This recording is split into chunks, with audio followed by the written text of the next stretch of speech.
And hello, folks, Kansas City. How's it going out there? JT Displays. We have a phenomenal charity stream for you folks today, benefiting the Boys and Girls Club of Greater Kansas City. We're here at the KC Pioneers headquarters. You got some kids working on the Rocket League, practicing here behind me there. We're gonna do this for a few hours today, folks. We're gonna be having a great time all day, excuse me. If you want to help us out, there's always !donate in the chat, or the moderator can also drop the link there for you guys right around this time as well. And he can show you just where you can go to help donate, to help these kids out, benefiting, again, the Boys and Girls Club of Greater Kansas City. We do have, of course, Rocket League matches all throughout the day, as well as a few interviews, a few cut-ins, get you a little bit of idea, exactly everything that the Boys and Girls Club of Greater Kansas City does here in our community. So that's going to be really great. I'm really excited to, show that to you folks there. Our first matchup looks like it is going to be between KC Game On partners as well as Populous there. So they're going to be taking on Populous. Populous, they've had a lot of success in our Kansas City Corporate Esports Cup here. They've and especially in Rocket League, they're a very proud team, very proud of their the talent that they've been able to acquire there at Populous. And so I'm excited to see how these two teams get to match up here, folks. Like I said, we've got a ton of stuff today. See you guys popping off in the chat there. We see you guys. We appreciate you guys coming in here, hanging out with us today, as we are, again, it's all for charity, all here to raise some good money for the Boys and Girls Club of Greater Kansas City. Let's take a look here. So I want to give a shout out there. Levy, how's it going there? I see you're here, about to be starting in the match there. It's good to see you again, as always. Medium Mids as well, giving us a little hello. We appreciate you guys coming in here on a Saturday. There's a lot of things happening on Saturdays, and we appreciate you guys taking the time, spending your time here with us, having the fun time that we're doing today, folks. It's going to be, I think, a great show here for you guys. We got a lot of competitive Rocket Leaguers here that we're going to be, still waiting on a few more folks to join the first match there for you guys. But when we get them in there, we'll jump you right into that contest and get you ready to go. Still waiting for one team there to join, but it's going to be, like I said, a fun time here. That is my producer, Nick, there. Join us here. You see him coming in and out there. We want to make sure that we provide you guys up to the minute action. The best action that the charity live stream can give us.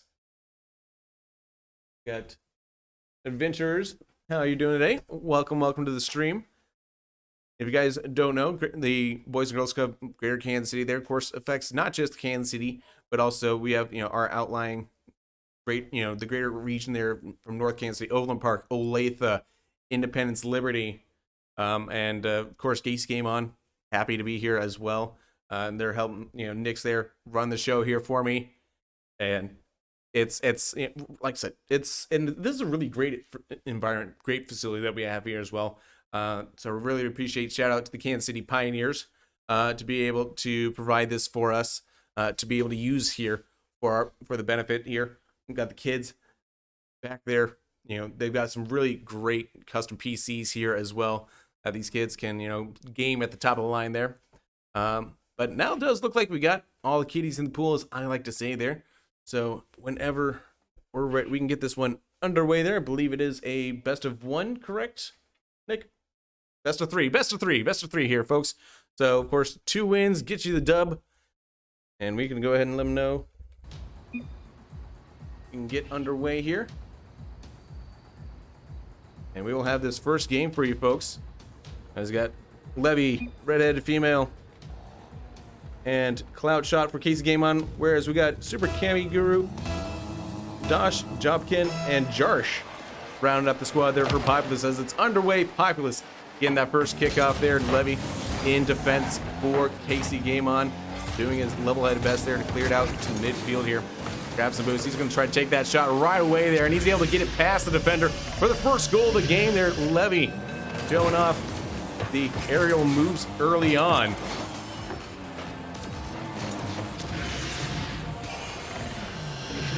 Dual Dragon too as well. I see you. I see. It's a good goal explosion. I love that goal explosion there. Underway here again.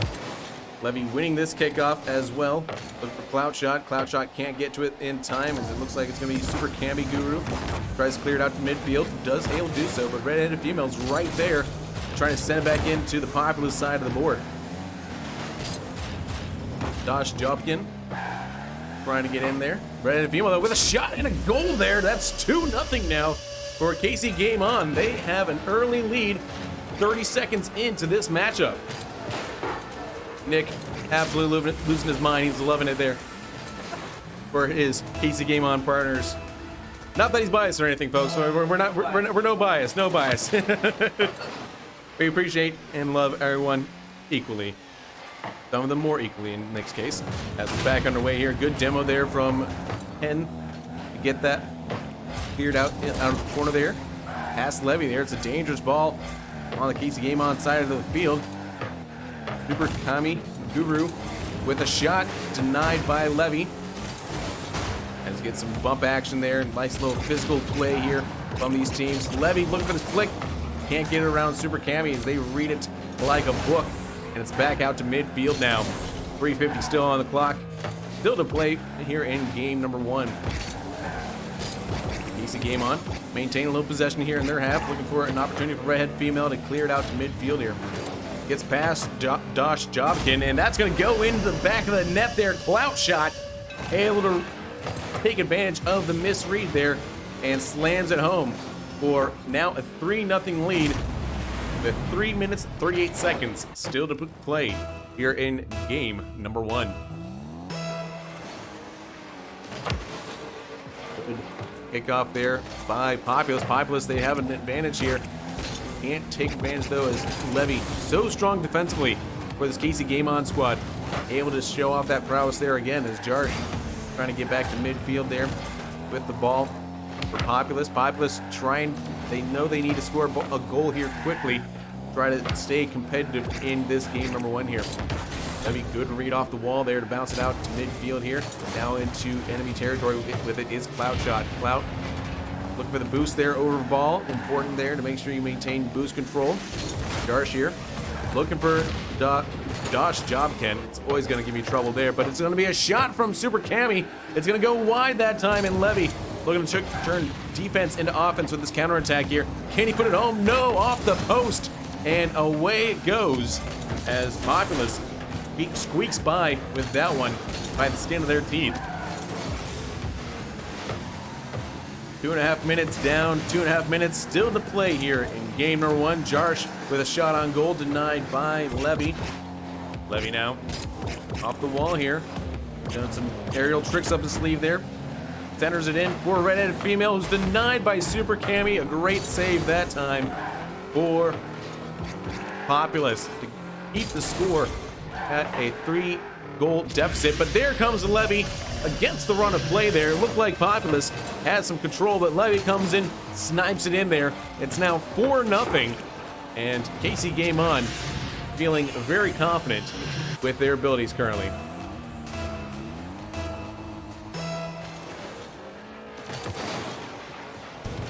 Kick off again here. Jarsh trying to center it in here. Levy really good defensively in the air there. He's so controlled with that card. He always knows where he needs to be, it seems like. Just really good awareness by him. Keep KC Game On pitching the shutout here in game number 1. Put the camera on Super Kami, and it's going to be Red-Headed Female with a brace. Their second goal of the game here. So everyone except for Clout Shot has had 2 goals for KC Game On in game number 1 here. So Clout Shot, you know, they are the anchor of the team, right? They're not holding everyone else back, but somebody has to be at the bottom of the leaderboard. And, you know, they're still leading, but nevertheless, they're putting in a good shift here for KC Game On in game number 1. Clout Shot able to defend that one. Bounce Populous player off the ball there as Levy clears it. Dosh Jobkin, a good save to keep it from going in the back of the net from downtown. Jarsh trying to maintain possession of it here.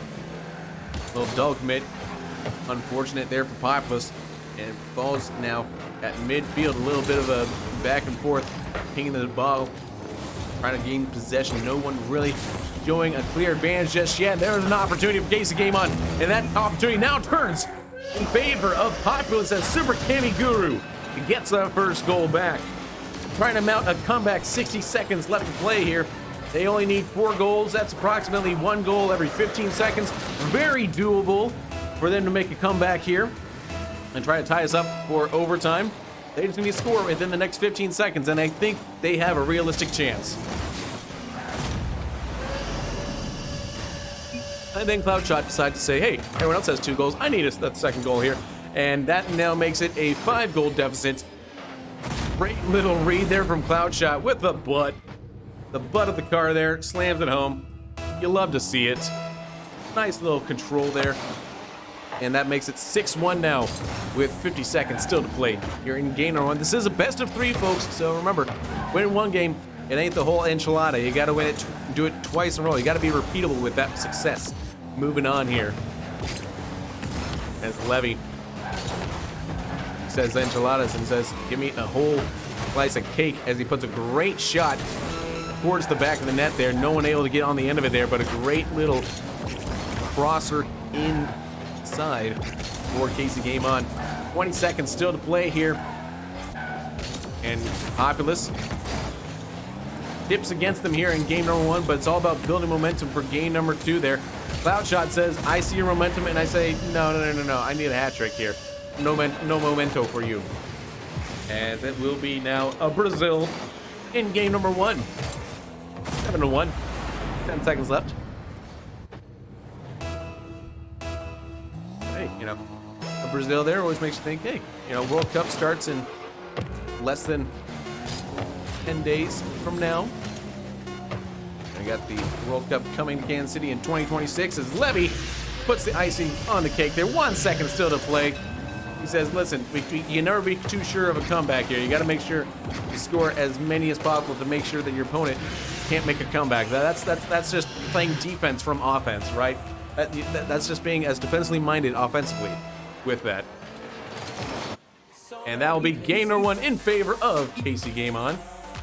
And Levy leading the way there, leading the charge with that aerial prowess. Over 1,000 points there. And a hat trick of his own. So both teams, they got some talking to do. They got some things they want to discuss, how they want to go about this here. You know, that's the important thing. It's about the it's like a halftime adjustment in a way there. And looks like we might get some folks swapped out as well. Of course, folks, this is charity live stream, so you know, exclamation point donate in the chat there. Every dollar helps. Goes right back into the community here in Kansas City. We want to make sure that everybody has an opportunity to help us out here if you can. We greatly appreciate it there. You know, the kids greatly appreciate it. I can tell you right now, they're behind me right now, and they are having the time of their lives, just having an absolute blast here today. And that's what it's all about, right? It's for the kids. So we're all here coming together, try to support them. As we get set here, everybody is joining us. Once we get all the kiddies in the pool here, there we go. Underway, game number 2. It looks like it will be Berg coming in for Jarsh on the Populous side there, trying to make sure that they can try to get a competitive advantage here with Berg. We'll see if that changes their fortunes here. Game number 2 is underway between Populous and Casey Game On. Super Cammy with a good center ball there. Looking for Berg as Levy is able to read that and picks the pocket of Berg there. Gets into the corner here. A nice center ball, and it's well defended by Populous. They said, hey, we let you guys score a lot of points in the last game, but we didn't care about game number 1. Game number 2 is where it's all about, right? If you win game number 2, it's a good omen for these best of 3s. So game number 1, sometimes more of a testing out processing. Hey, what are you guys going to bring to the table here? What kind of, you know, hot sauce are you bringing to the table there? Once they find out what kind of heat you bring, It's all about the ice, the way to apply pressure and to mitigate that hot sauce. Some people bring ice, some people bring milk, some people, carbs with bread to help mitigate the heat. What I'm saying is that there's a lot of different ways if you have really spicy food, mitigate there, from carbs, milk, even just water, even lime, lime and lemon. The acid can cut it down as Levy cuts down that shot. Makes a great save there. Still scoreless here in game number 2, 3:45 still to play between Casey Game On Partners and Populous. Levy got some boost on him there. Gets past one. Can't get around the second one. Is a good defense from Populous. Snuffs that one out. Berg with the shot. Redheaded female, though, reads it like a book, and it's a great save. As we have a very close competition here. See, that's what I thought. A blowout in game number 1 doesn't dictate the entire series, folks. That game number 2, it's where those adjustments are made. You get found out, exposed in game number 1. If you give too many of your cards out of your hand there, make some metaphors here, but what I'm saying is that it's a good adjustment from Populous.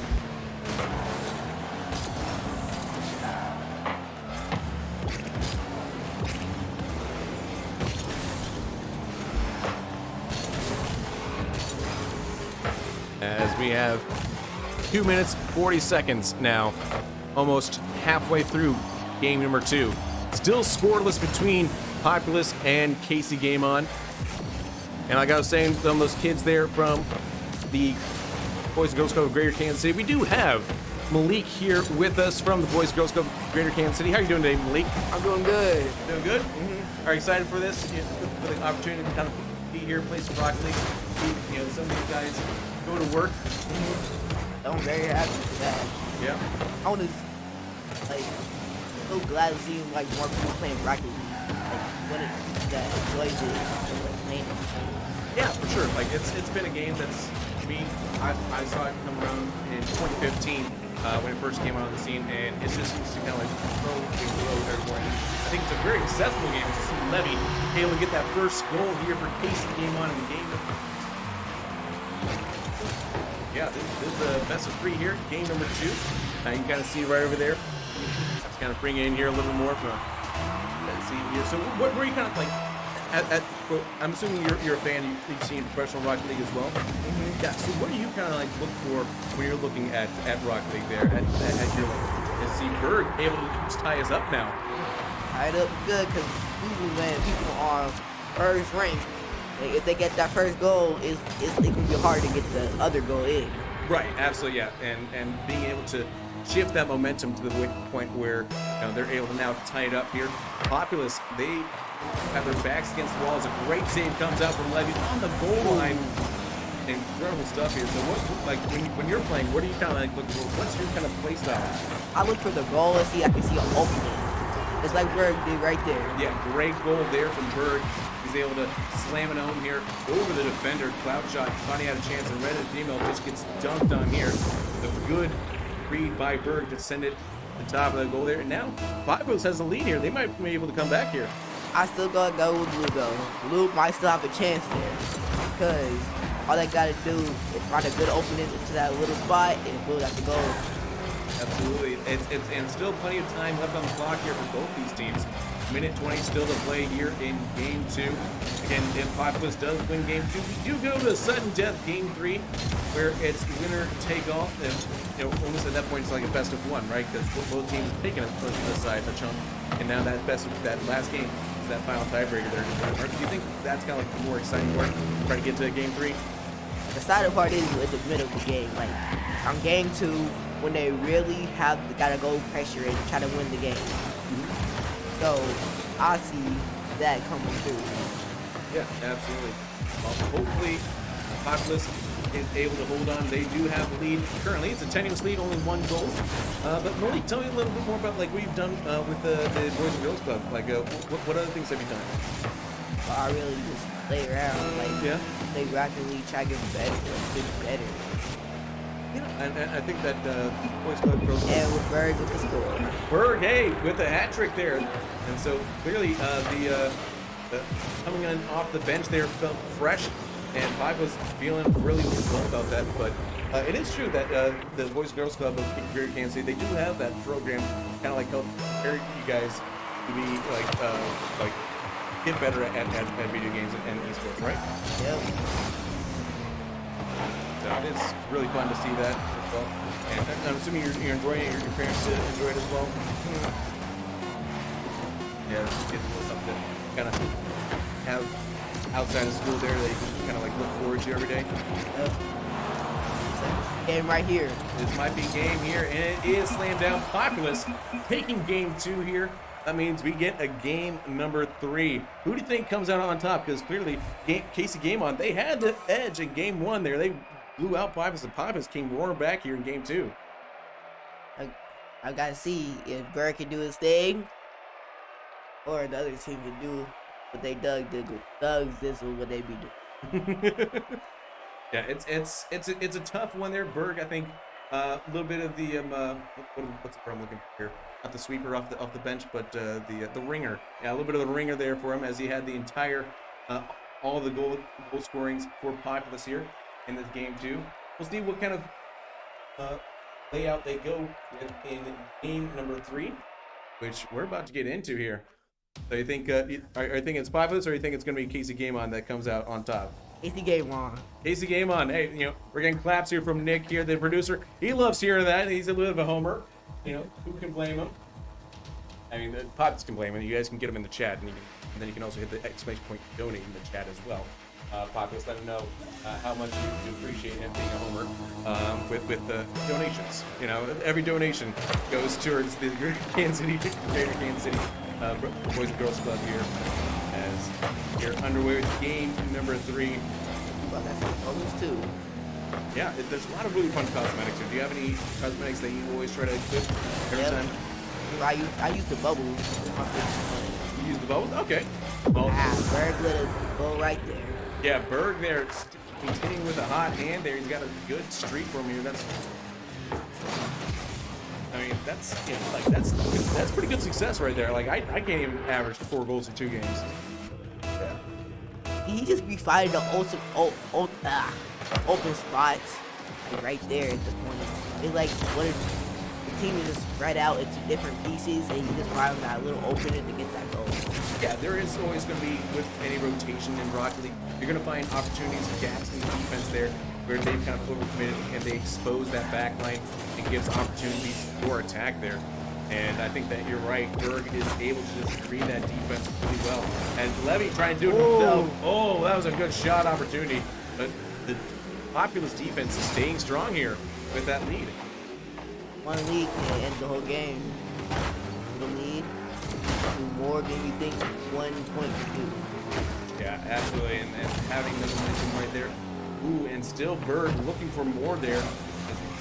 A ball in a dangerous area for Casey Game On. Levy, though, trying to get that wave dash. Didn't get it quite the way he wanted that time. It was well defended by Super Cammy and the rest of the Populous team. They now have, again, a 1-goal lead, 3.5 minutes still to play here in game 3. That one will go. Ooh, great pass there from Berg, sets up Super Cammy Guru, and the way we are able to see that one in full there, that's just mint. That fifth was great, to be honest. And a little cosmetic of that little eating thing. Ooh, that gets me hungry all over again. Oh yeah, it's a really fun goal explosion. Do you have any goal explosions that you really like a lot? I don't have a single one, but I still try to do my best to play like Berg and them. Oh yeah, and like, are there any things that you're seeing from this gameplay that you're kind of like saying, hey, I should maybe try to use that more often in my own game? Is there anything that you're seeing right now? Yes, finding the open spot like Berg is doing right there. And do they help teach you guys that in that after school program with the Boys and Girls Club? They taught us how to do rotation. Oh wow. Yeah, so that's let me tell you, like, speaking of someone who grew up with the game back in 2015, has a great shot comes in from Berg. That's 3-0 now. Like, learning rotations, that took me like 6 months there. So they just tell you that they show you guys that right from the get-go. That's incredible. That's really awesome there. So 2 minutes 50 seconds here on the clock. Levy Lynn and Casey Gamon, they're in a bit of a hole here. What do you think? How do you think they get back into this one? Just like stop like one player. They basically stopping one player, but that goal is still good. Yeah. So you think they need to stop Berg? I need to stop Bird. Like he like demo him, like demolition him, because he's that guy. I do love a good, he is that he do be him. Yeah, I do love a good demo play there, and Levy able to use that aerial prowess to get past for a consolation goal here. Cut the lead to just 2 now, as we have 2 minutes and 30 seconds have elapsed, 2.5 minutes still to play. We're at halfway through game number 3 in this decider between Populous and Casey Gamon partners here. And Populous, again, once Berg hit the field, they really just kind of turned into a whole different animal, didn't they? And like it changed automatically. That one game, that Berg into like a fire ups, like boom. Now he's like playing like he can stop everything. Like he's getting all the saves, getting all the shots in, and getting the assists. Absolutely. But Malik, are there any other video games that you like to play that you'll play here with the Boys and Girls Club at all? I like playing some video games like GTA, like Modern Warfare, Warzone, all that stuff. Yeah. So I'm assuming NBA 2K? Okay, gotcha.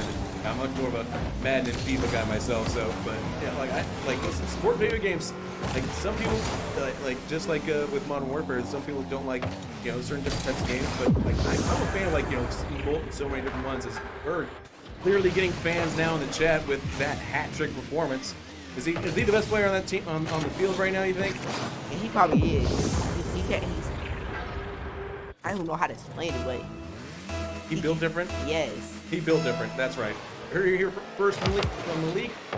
Berg, he built different for Populous, as they are now making Nick a very sad man in the in the producer position there. And Berg now 4 goals here for him. A dominant performance from him, right? We need to find a team that can beat Berg now. Right, absolutely. You think that, in your eyes, from this matchup here, who do you think is the MVP in your eyes? Berg's the MVP? Yep. All right, yeah, and I think I'd have to agree with you there, as certainly easy game on there. They still have some time left, though. 4 goals to overcome isn't too bad. It's not the worst deficit in the world there. I've seen Levy come back from the worst. I've played with him, casually, back in the day all the time. I've seen him go out and match performances, but this one, with the way Berg is playing right now, might be a little bit hard for him to really truly come back from. And Berg is just finding that rotation gap right there, and making that play right there. Populous, I think, are lucky to have him as well. Final 40. Maintaining possession there for Populous seems to be the modus operandi here for them in the final 30 seconds. Better female trying to get a little bit going in there. Unfortunately, well, for Casey Gamon, well defended by Populous. Populous trying to clutch this one out here. You think they got it? I was there making it go in time. It's over. It's over? Last 13 seconds of the game with 5-1 lead. It's over. You can try to make a goal, but it won't make a big difference. Well, Levy will get that consolation goal there for Casey Gamon. But it does look like Populous, strength in numbers, having that fourth player in there, able to find victory here with 7 seconds left to play. That means they get to move on here. And we'll try to find somebody tougher for them, right? Mm-hmm. Do you think they're going to be tough enough to face them? Nope. No? Immediately, nope. Nope. All right, well, Populous, they get the dub here after going down big in game number 1. The comeback is real from them. And Malik, it's been a pleasure talking with you. What other things are you looking forward to here today, or just with the with the Boys and Girls Club? I'm just here, just like the Boys and Girls come here to win. To win, yeah. Yep, and one day try to be better than Berg. You're gonna be better than Berg. All right, that is the goal here. Well, Malik, it was a pleasure having you along here with us. Any final words you want to shout out to the audience there before you go? Get better at Rocket League. Get better at Rocket League. Hey, it's sound advice. The kid, he's got a good head on his shoulders there. Malik, appreciate you hanging out with us today. Yeah, man. Take it easy. And with Malik there, obviously, folks, the Boys and Girls Club of Greater Kansas City, they have a lot of things going on with us. And to help explain that to you guys and see why donating today is just so important, we do actually have Cecil from the Boys and Girls Club of Greater Kansas City to talk about it here with you guys.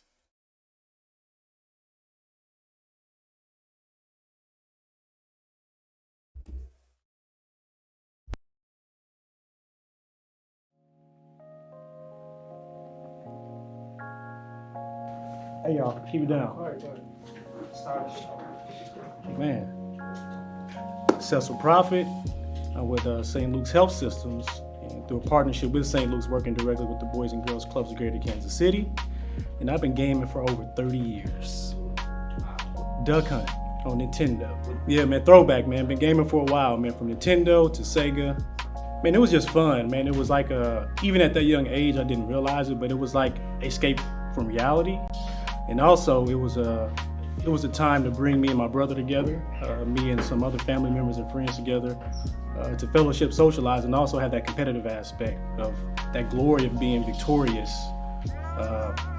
in Street Fighter, in Mortal Kombat, in Madden, back in '92 and '93. Just great memories wrapped around those times, and also the times when you didn't win, learn how to persevere and figure out how to be better the next time around. Accessibility is important because you want to provide kids opportunity not only to have fun, but to pique their interest in the avenues that are wrapped around gaming. There's academic opportunities, there's professional opportunities, and then there's just those instances of being with your friends and having fun. But going back to accessibility, there are many elements wrapped around gaming. For technology, you got to have correct internet speed, you got to have the internet equipment. And there's many different accessories or peripherals that you need for gaming. And a place like the Boys and Girls Club, the Esports Lounge, brought to us by our great friends from the Kansas City Pioneers, gives our club members and families just around the neighborhood the opportunity to be involved in gaming and access that technology. The reaction, it was a very good reception. I think just the visual of seeing, colorful paint, seeing LED strip lights, seeing monitors, seeing consoles lined up, just visually really appeals to our members. And when they see that, it makes them want to be more engaged. Having the space is one thing, but thinking about the different programmatic activities that go on within the space. We've had our friends from the Pioneers, bring out their personnel and talk about their professional acuity within the gaming space, and also talk about what it took for them to get there and how those opportunities are viable and right at their hands, and they can be a part of that as well. So our members have learned not only about gaming, but the academic opportunities and the professional opportunities around it. There's high schools that have esports teams. There's colleges and universities in the Kansas City metro area that have esports teams, and our members are learning about those. And they also learn about the content creation avenue and aspect, learning about the hardware and software applications when it comes to gaming, and correlating those different science and STEM activities that they may learn about in school and connecting those dots here in the club. The value is invaluable. I mean, when you think about our club members, most of them in some aspect or form are already involved in gaming. And bringing another esports lounge or esports space to the club, we'll be able to foster those activities, foster that engagement, because we'll be able to engage the interests of our members. The Gaming for Good Esports Charity Cup will help us hopefully achieve that dream of having another esports space in another club in the Boys and Girls Club of Greater Kansas City. There's a collective thought with the community that gaming is still taboo. And so there needs to be some promotion, there needs to be some type of awareness to parents and families to let them know that gaming isn't just about getting online, using colorful language and wasting time. There is a inclusivity piece with it. There's a social science piece with it. There's also a neuroscience piece with it. It's been proven that folks who game have faster decision-making skills, quicker reaction time. So there's many physical elements, there's many psychological elements that are constructed with gaming that needs to be more aware with parents and families. And with the City of Kansas City, specifically Mayor Quentin Lucas endorsing gaming, hopefully he'll be able to shift or transpose those attitudes amongst parents and families.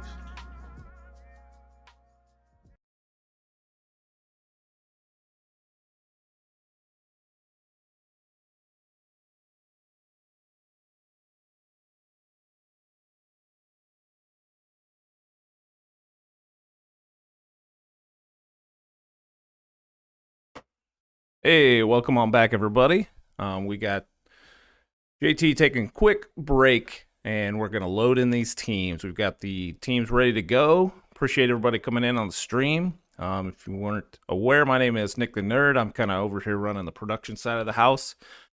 So as we get loaded up, please feel free to go ahead and do the bang donate or apostrophe. Exclamation point donate will give you the link to get on out there and donate for a good cause. All right, we've got a couple of people already in. We're just waiting just for a few more minutes, and I've got JT back on the horn. So I wasn't late. I'm just the Wizard's never late or early. I arrived exactly when I was supposed to, folks. It's all groovy. So, folks, we've got Data Demons taking on Team Forvis here in our next matchup here. We've got, of course, the Data Demons. I'm not too familiar with them. I know, but Forvis I'm very familiar with. They did have a nice little run there in the Kansas City Corporate Esports Cup Challenge as well earlier this year. I think they placed pretty well there, didn't they? They placed, I think, third, right? Yeah, I believe they went placed third. So they had a really nice run. I think that it was them. Pilots and I think Honeywell had a really good team as well. So Forvis, we appreciate them showing up here for the charity stream as well, get an opportunity here to show their prowess at Rocket League here in this charity live stream, folks. Like Nick was saying, exclamation point and donate in the chat there, not an apostrophe, not a hashtag, just exclamation points there. I mean, characters are very hard, they're hard to know what they're named and what they're called, and I don't fault him for that at all. I always call it bang. Listen, I'm more of a Monster Energy than Bang Energy, but you do you, you do you. My IT. Bang donate. Yeah, he definitely knows the old what was that, JavaScript at that point? That's a dead language. Yeah, exactly. No, kidding. I don't know. I don't know how to code. Still the most popular in the world. I'm more of a Python guy myself. But we're still, speaking of Pythons, we're still snaking our way through this tournament here, folks. If you want to know about the tournament, we also not only have an exclamation point donate, we have an exclamation point bracket. So you yourself can follow along here at home where we're at in the tournament there as we try to get this one rolling along here. We're still waiting for one of the teams to show up here, folks. So a little bit of a delay here. But yeah, so like I said, I wasn't late. I got here exactly when I needed to, and that was to let you guys know when that next team gets in here. But we got some support here in the chat. Gives an opportunity here. Give a shout out Beerjykins there with the wave. Appreciate you showing up here. Cloutshot had the chance to really seal the deal there on stream. Might have another chance at some point later on. Might not. We'll find out. But it played well regardless for the Kansas City Game On partners there in their attempt to overcome the prowess that was Populous and Berg. Man, Berg just absolutely lit it up there for Populous. It was a really good showing there from them, and I expected nothing less. Populous always comes out with a great showing every time. Now we have a great showing here as well at the headquarters for the Kansas City Pioneers. Like I said, we still have kids here from the Greater Kansas City Boys and Girls Club showing out, and it was, like I said, a great segment there from Cecil to really kind of give us give you folks a little bit more opportunity, a little more ideas of what we are trying to accomplish here, what we're trying to, what it's all about, really, So Really appreciate everybody showing up here. Let's Game helping us out. They were able to provide work on these computers here, and they're working in correlation with the Kansas City Pioneers, with the Boys and Girls Club as well. And it's just been it's a really fun environment here, folks. And it's really like could not be more appreciative of the folks that have shown up and shown out today already, as we've gotten some pretty nice donations coming in here from the likes of Populous especially. I want to give them a shout out there for their continued support throughout this charity live stream here. So we're still waiting on a little bit of communication there to one of the teams there. So I guess this is kind of like an impromptu Q&A, folks. So if you got any questions in the chat, send them now here. We got some time here. We're gonna be doing this for a few hours here. We got trying to get through this entire tournament with you guys. We've got anything you want to know. Hey, I'll be happy to try to provide you any information that I can. Yeah. So yeah, I think that it's honestly a really good opportunity here for us to really have this available in Kansas City for sure. It's not something that you get to see in every metropolitan. Not every metropolitan area has the level of esports that we have here at Kansas City. And specifically when it comes to esports in Kansas City, I think one of the important parts of it there would be the Kansas City Pioneers, the professional level there. So I think that it's having them here is kind of momentous, right? It gives us it gives these kids someone to kind of look at and say, hey, they're professionals at the professional level there. And I think it's really lucky that we actually have Sam Cooley here from the Pioneers. See how that segue works? How's it going, everyone? Doing great here. Yeah. And it's fantastic to have you here talking about the Pioneers and what you guys are doing. Tell us a little about yourself there, Sam. Yeah, absolutely. So I go by Cooley on socials, and real name Sam, but I'm our chief marketing officer. So I kind of helped lead the charge when we got engaged with Boys and Girls Club. Through a relationship with Kiana Sinks from the Negro Leagues Baseball Museum. She connected us with Jamel Malone and with Sissel Prophet at Boys and Girls Club. And that was about 2 years ago, I think. Mm-hmm. And from our onset, we wanted to figure out how do we create experiences and opportunities that encourage access, education, and awareness around gaming and esports in general. So we wanted to go in with a heavy foot and say, well, we don't want to just do something that is surface level. We want to do stuff that really shows folks what the impact is, what they can get out of gaming and esports as a parent, as a child, as a student, as a teacher. There's just so many applications, right? So when we came out, we had the idea to create one of the first stream room gaming facilities in a Boys and Girls Club in the country. Mm-hmm. So we set out with Boys and Girls Club to set up an awesome opportunity there. We opened it up at the Breidenthal unit, so kids that maybe don't have access to a gaming station or Wi-Fi or streaming equipment, they get to come in, they get to participate, they get to leverage that when they're there. And then not only that, but we also do lots of programming. We do, we're looking forward to doing some more mentorships and internships here in the future. And so we're really honored to be a part of Boys and Girls Club's ecosystem and to help bring more awareness and education to, different under-resourced communities, because we see esports and gaming as a viable option for kids not only to connect, to create community, but to also drive, their careers forward and to build something for themselves and their families for years to come. Absolutely. And just to kind of verify, when you're talking about like programming there, are you talking about are you helping these kids learn how to like code in like HTML, or are you just talking about more like more life skills, or just talk a little more about that programming? No, that's a great question. So up till now, we've had tons of different experiences. Thankfully, with Boys and Girls Club, they've really been a great partner. They take esports and gaming very seriously. They understand its impact. So we've been able to come in. We get to talk about social media, content creation, esports management, management of an esports org without esports experience, right? So we're coming in and bringing all these different experiences out. Not only do we have events where we're just doing tournaments, right? We did a Rocket League tournament last year, but on top of that, we're trying to come in and show them that, hey, there is streaming, there is content, there is, data science, there is technology, there is computer science, there's all these different inputs into what gaming is, and you don't have to be a pro player. And frankly, there's only so many people that'll become pro players, but that shouldn't discourage folks to get involved, because again, the two-pronged approach of community, finding who, the people that you connect with, but also driving a future for yourself and a career.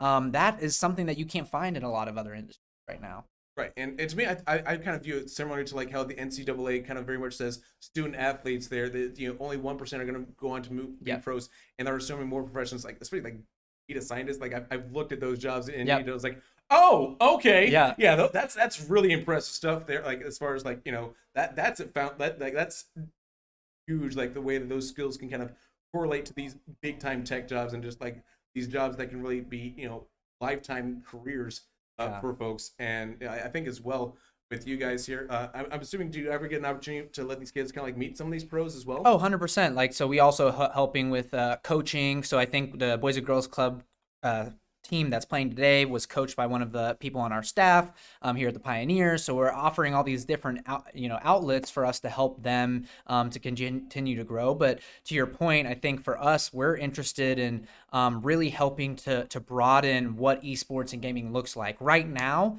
there is a disparity in gaming. There is not enough diversity. There's not enough equity in so many different areas. And a lot of that comes down to who is fighting the fight to empower different groups of people to learn about the environment of gaming and esports, because there's a lot of kids out there that have the skills to be some of the best coders, some of the best designers in the world. But if they don't know about it and their parents don't know about it, how the hell are they supposed to get involved, right? Yeah. And that's something that I'm really passionate about as well. It's just that that there is a lot of disparity, a lot of wealth inequality there, where they have the skills available to them, but they just don't have necessarily the assets, the resources available to them.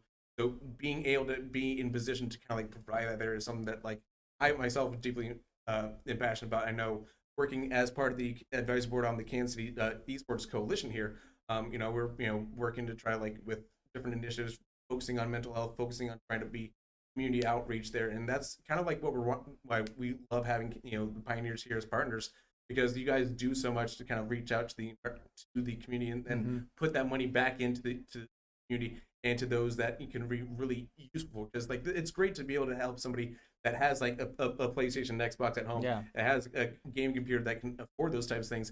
But the fact of the matter is that there are so many more that don't necessarily have that opportunity there. 100%. And sometimes it's they can live right next door to each other. I know I grew up in Johnson County back in early 2000s, and there'd be kids in my school, they had like the latest Xbox 360, they had all that stuff, and like we did all right for ourselves, but we didn't always have we didn't have the latest and greatest stuff. So it's it is great to see that being able to focus, having that opportunity on those that need them. Yeah, well, that's why this event and all the things that we do with the Boys and Girls Club is so important, because, the first Stream Lab and gaming facility that we built at the Breidenthal unit, that was off the strength of our partnership and an investment from the Pioneers and the Boys and Girls Club. And that was in an effort to bring awareness and to invigorate the opportunity of gaming in this city. And so now with opportunities like this with the Esports Coalition, folks can get involved and help us to fund more facilities. And when we went out there to interview some of the students as to why they thought that this would be important for other clubs to go out there, is one of the students said something that really, resonated with me. And he said something to the effect of, they can come and be inspired, and they can come and see that they can be anything they want to be. And I think that that's the most important thing. Like a lot of us, in previous generations were pressed by our parents and, people above us, hey, be a doctor, be an investment broker, be a lawyer. And those are great professions. But then we also recognize that like kids want to do stuff that makes them excited and happy and connected. And gaming has so many opportunities for that pays them well. That can end generational wealth gaps. We can actively be a part of that. And so that's why, as the Pioneers, we make commitment year over year to continue to invest in our community, because we want to show folks that you don't have to be, a $1 billion company to give back to your community in a meaningful way. And we've done that from our onset. Right. Yeah. And if you are a multi-billion-dollar person, just because you have a big $1 billion investment doesn't necessarily mean it's the best thing for the community. It's definitely, I'm not talking about Elon Musk at all, but regardless. take your shots when you can, right? Yeah, exactly right. Well, I think that you know, this is an awesome opportunity here with KC Esports Coalition and Boys and Girls Club of KC for people to get involved and to have a hand in making a change. Like, we're still at the beginning stages of this industry. People are always talking about gaming and esports, but it just started. We're just now getting started, and if Kansas City is serious about, you know, being a part of this industry, we have to work together. The Pioneers is nothing without the kids of this city. We want to create pipelines to jobs and pro players, but we can't do that if the parents and the kids don't know that there's opportunities here, right? And like you see that across the country as well. Like I know FaZe Clan has invested a lot of money in like Atlanta, and I know that there's a bit of a pipeline there.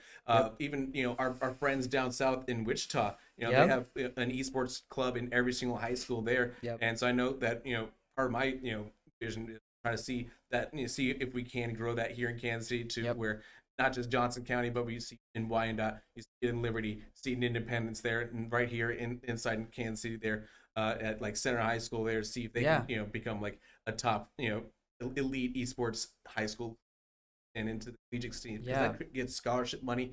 That, you know, becomes, like you said, generational wealth gaps, and it becomes life changing suddenly with these different opportunities that kind of grow from that. Right. I mean, we're always talking about Steam and the importance of that. Well, there's what does it actually mean? Right, and there's no better intersection for Steam than gaming. It's like literally all things Steam are all included in gaming. And I think that you look at something like Rocket League as an example. In the first years of its existence, you know, people were, you know, there wasn't necessarily the highest level of talent, but it was people that had access to the league. Well, as it got more diverse, more regions got added. Now you're seeing, you know, MENA regions, African, sub-Saharan African regions, Australian regions, women coming to compete at the highest level. And guess what? They're just as good, if not better. And that's why it's important for us to make a change and be leaders here in Kansas City to show folks that people from all types of backgrounds have a place that they can find in esports and gaming. And it's not because it's just the right thing to do, but it's also what the industry needs to be a long-term viable space for people of all kinds.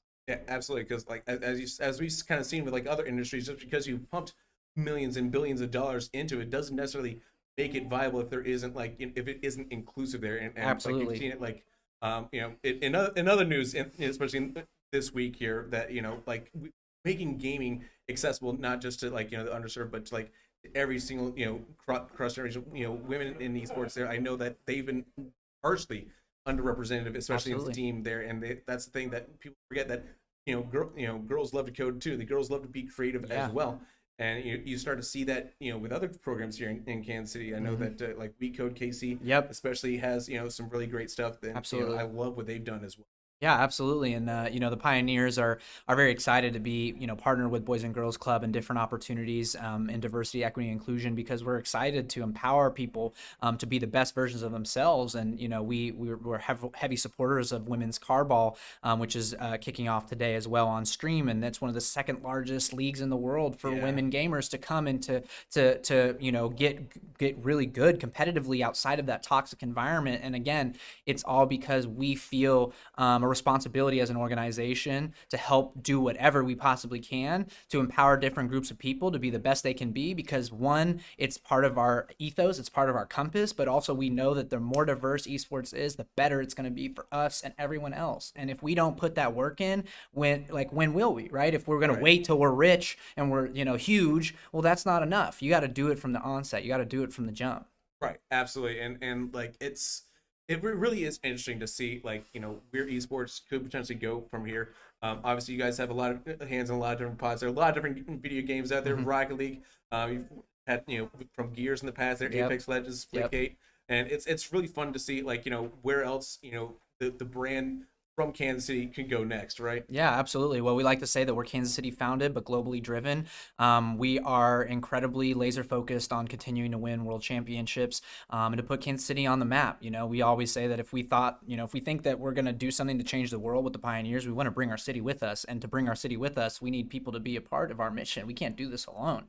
You know, that's the Midwest nature. We got to work together to get to the top. And, you know, with the Pioneers, the unique opportunity is that the more that we grow, the more money we can invest in the city, the more jobs we can offer, and the more economic viability that we will find in gaming in the city. And it's done through collaborative partnerships. So that's why, you know, Populous and the work that we've done with them, Generation Esports, Boys and Girls Club, KCEC, and all of our other partners in the community, they're an important puzzle piece to our journey and getting here and getting to this point.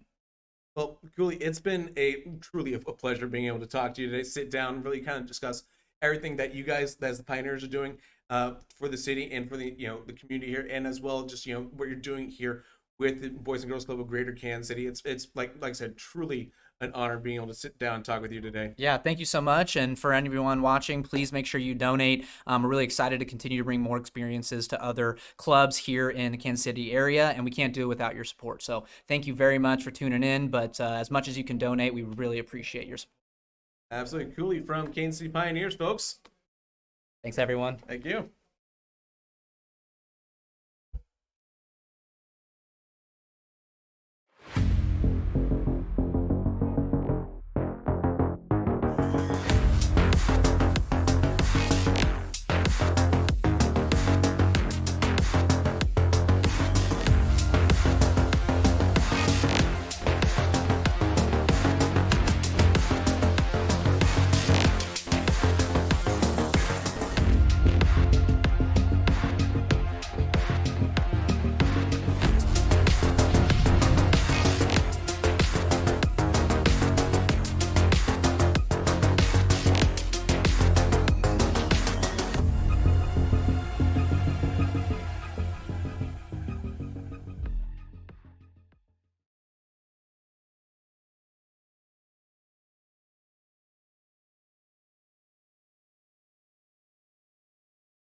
Oh wait, nope, this is wrong. This is wrong.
And as we move this charity tournament right along, folks, we've got a bit of an exhibition matchup here with the Data Demons. They've already qualified for the next round of tournaments, but we still want to give you guys some exciting gameplay. So we do have them up against No Boo here. I believe we've double checked to see which ones are on which team when they join here. And I think we'll have an exciting match. Like I said, this team already qualified, so we know they've got some quality folks on them.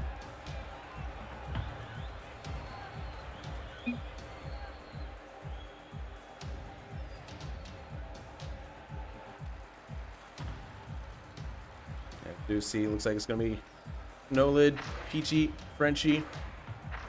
They are on that Nobu side.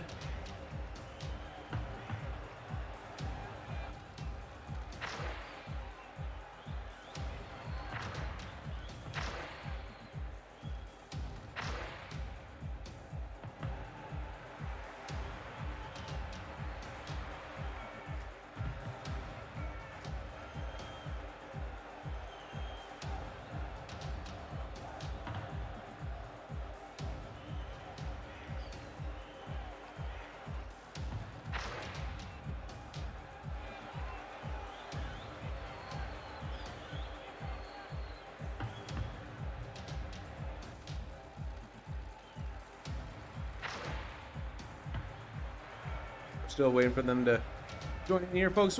Once we get that underway here, we will get this kicked off. So, just like the other ones, this is a best of 3 exhibition here. Data Demons, they already qualified here, but it's another way for them just kind of like to show off their prowess here. They really want to get the opportunity here to show you guys on stream what they can do, and we are more than happy to oblige them here. So we got Leftover Kids, Tree Fitty, and Bill Mill rounding out the Data Demons with Peachy, No Lid, and Frenchie rounding it out for No Boot, and they are underway with Data Demons winning that kickoff here. Over to Peachy to try to get it off the wall here over the backboard, and you can see the aerial prowess right now in from both these squads. Good save from Frenchie, from Tree Fitty off that shot from Frenchie. With 20 seconds into this one here, we've got an explosive play off the wall. This is what you kind of expect to see at higher levels, at like the champ level, the SSL level, grand champs as well, for sure.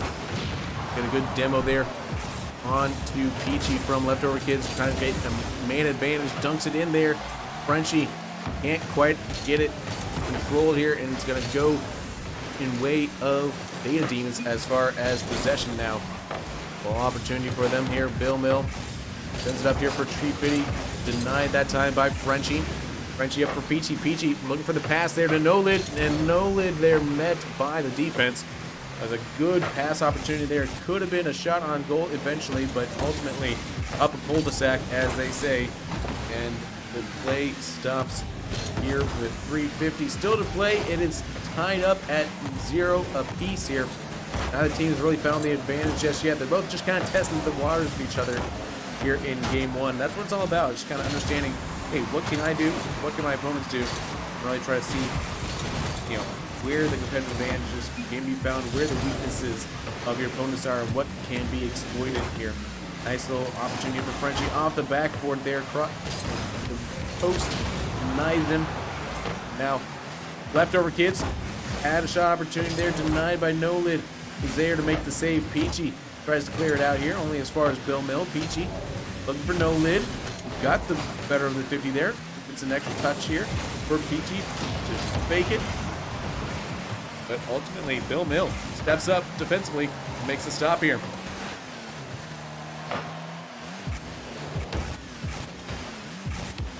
Peachy holding on to that ball defensively there. Lost the 50 at midfield, and now it's time for the Data Demons to go on to offense momentarily, as right there, Nobu is able to get it back from him, Russ control away. So Nobu really having the lion's share, I'd say, of possession here, and really being able to outwork their opponents in the early goings of this game. Nothing to show for it on the score sheet, but effort-wise, you can see that they're definitely testing the strengths of the Data Demons there, trying to put them at their limit as best they can here. No Lid gets past one. Pops it up in the air here, looking for Frenchie. Maybe Peachy gets kind of harassed on the back end there. Bullied off the ball. As we put in an awkward spot there to try to make that touch, keep it in a less dangerous position there. Minute 50 still to play in regulation of game number 1. And a shot from Leftover Kids. That's going to be the breakthrough for Data Demons. They get on the board there thanks to no Leftover Kids. They're dunking it over Peachy. And that gives us goal number 1 here in game number 1. Data Demons. They were down but never out of the equation here in game 1. Right off the kickoff, though, dangerous, and it's No Lid to tie us up. 1-1 right off the kickoff. These restarts, so critical. Frenchie does a great job sending that ball in there. Fools Bill Mill, and it's as easy as you like for No Lid to tap it in there. 1 apiece now, with a minute 40 left to go there. After 2 minutes of stagflation, we finally have an economic plan for goals from both teams. Ooh, and it's another one from No Lid. A brace for him here in game 1. Great little opportunity there. Frenchie again setting that one up off the kickoff. Frenchie and No Lid having a great connection here for Nobu. Suddenly, Data Demons in a spot of bother. A minute and a half still to play here. They've been struggling to find goals. They've only got one. Make it 3. A hat trick for Nolan. Off the ceiling here. Beautiful little touch. Gets it off the wall here. Puts himself in the best position to tuck it away. And an open net. Clean as you'll like it.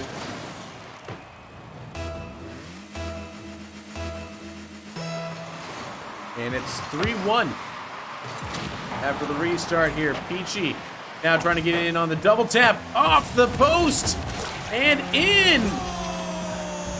Peachy, the best looking goal so far of the stream. Beautiful little double tap there into the corner.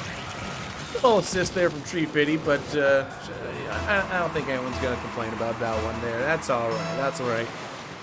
4-1 the score line. And the route is on in game 1.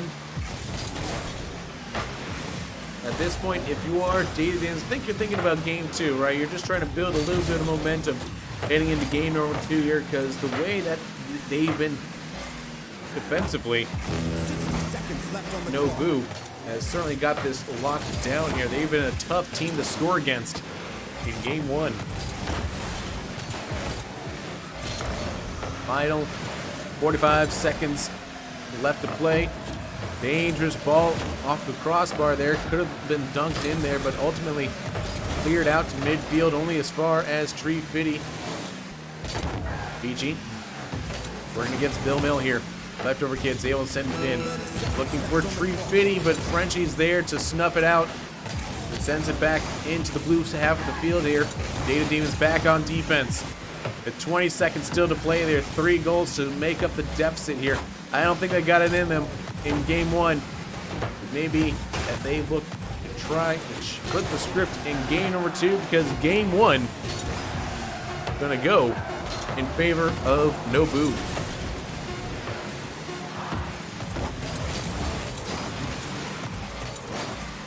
And the ball still working. There goes Riley drop down. Game 1 going to Nobu there.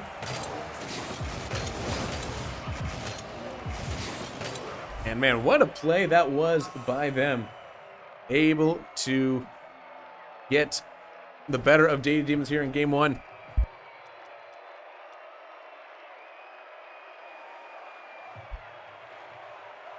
we'll see what kind of adjustments Data Demons get to come out with. And Nobu as well. As we've got Marvin here joining us in the commentary booth. Yo, JT. Marvin, how you doing? From Populous, how you doing great. today? Doing awesome. This is super to be here. Yeah, it's a really great one here. We got a great experience with Data Demons taking on Nobu here. Certainly a surprising game number 1 there, right? Yeah, I think our star player was not in the first match, so once he stepped in, we were able to get back and take over. That's right. Berg certainly played pretty well there against the KV game. Yeah, because there was some smack Nick talking leaves here immediately. It's like, oh, that's right. No, he's going to talk about I'm like- how we got dunked on. I'm out. Yeah, I'm like, Nick, man, give us something. Like 5 or 6 to nothing on the first match. It's not cool, but I think it was 8-1 officially. All right, whatever. Yeah. Okay. Not, but who's Steven score, right? It's the end of the day. It's like who won the games, right? As the We'll see how far Populous is able to go today. Yeah, I think that you guys obviously have a really strong plan, and I think it reflects the strength of your commitment to esports in Kansas City, and of course here for the charity live stream. Yeah, no, it's been a great example by the Pioneers and the Boys and Girls Club. We wanted to be able to support them with that chance. And you guys certainly have done a lot of different collaborations, certainly. But if you want to kind of talk to some folks who maybe aren't aware of some of those collaborations there? Well, I guess I'll start off by saying that Kansas City is definitely a hub for architecture and design, specifically sports, but as the market has developed for esports as well. So Populous developed the esports stadium Arlington in Arlington, Texas, which is still the largest esports focused arena in the United States, about 70,000 square feet there with a LAN center and event space. We also worked with Nerd Street in Philadelphia to create their the Fusion Arena. That was Comcast in the Overwatch facility, which the pandemic kind of put that on hold. But no, working with Nerd Street in Philadelphia, and then we did G4 Studio out in Burbank. Although G4 had to, Shout out to them. But hey, so a lot of esports design work, and then also with collegiate spaces as well. Butler University just opened up their esports space about 2 or 3 weeks ago, which was a 7,500 square foot facility for their varsity and academic approach towards esports and gaming. So it's definitely happening. Every college right now is having to answer the question of what do you have in regards to gaming and esports. So, Right, and I know that we've got a few collegiate teams, Park University, Mizzou, KU as well, have all kind of like shown up in the past few years. With more there we go, esports. score. Good goal there from Nolan here as they've knotted up here at 1 apiece in game number 2. That's kind of how it started there with Nobu. They kind of go down an early goal and they kind of come storming back here. But it is fun to see that collegiate space kind of growing here.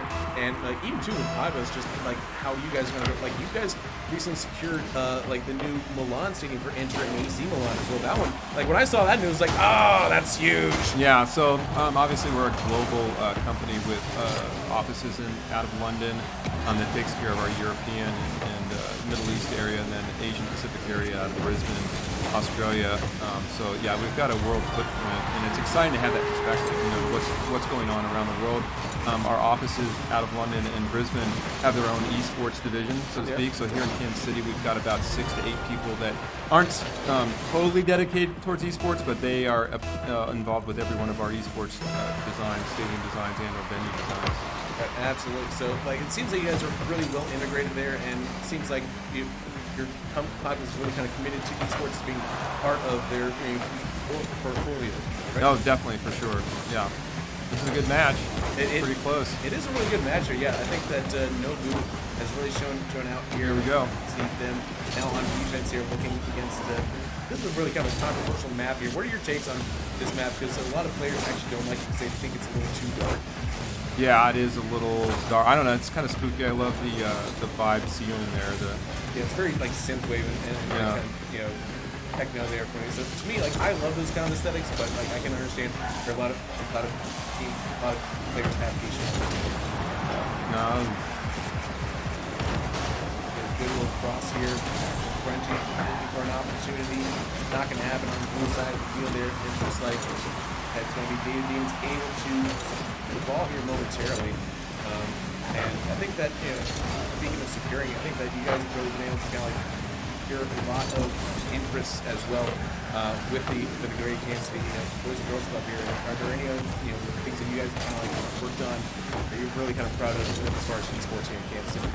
Well, last year we hosted an esports symposium in our office and brought in leaders from around the country, as well as, I think people are starting to be aware of what Kansas City has here as far as esports industries and orgs and leaders between the pioneers and some of the design companies like ourselves.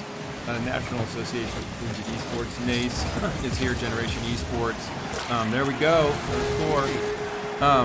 so Kansas City's got a lot of things going on for it. And if you look around the country, Atlanta, obviously Los Angeles, even places like Raleigh, North Carolina are starting to get a lot of organizations esports related. But yeah, we hosted an esports symposium last year just to talk about, not necessarily that anyone's really an expert, but we all have information that we want to share and get out there. This is going to town here, man.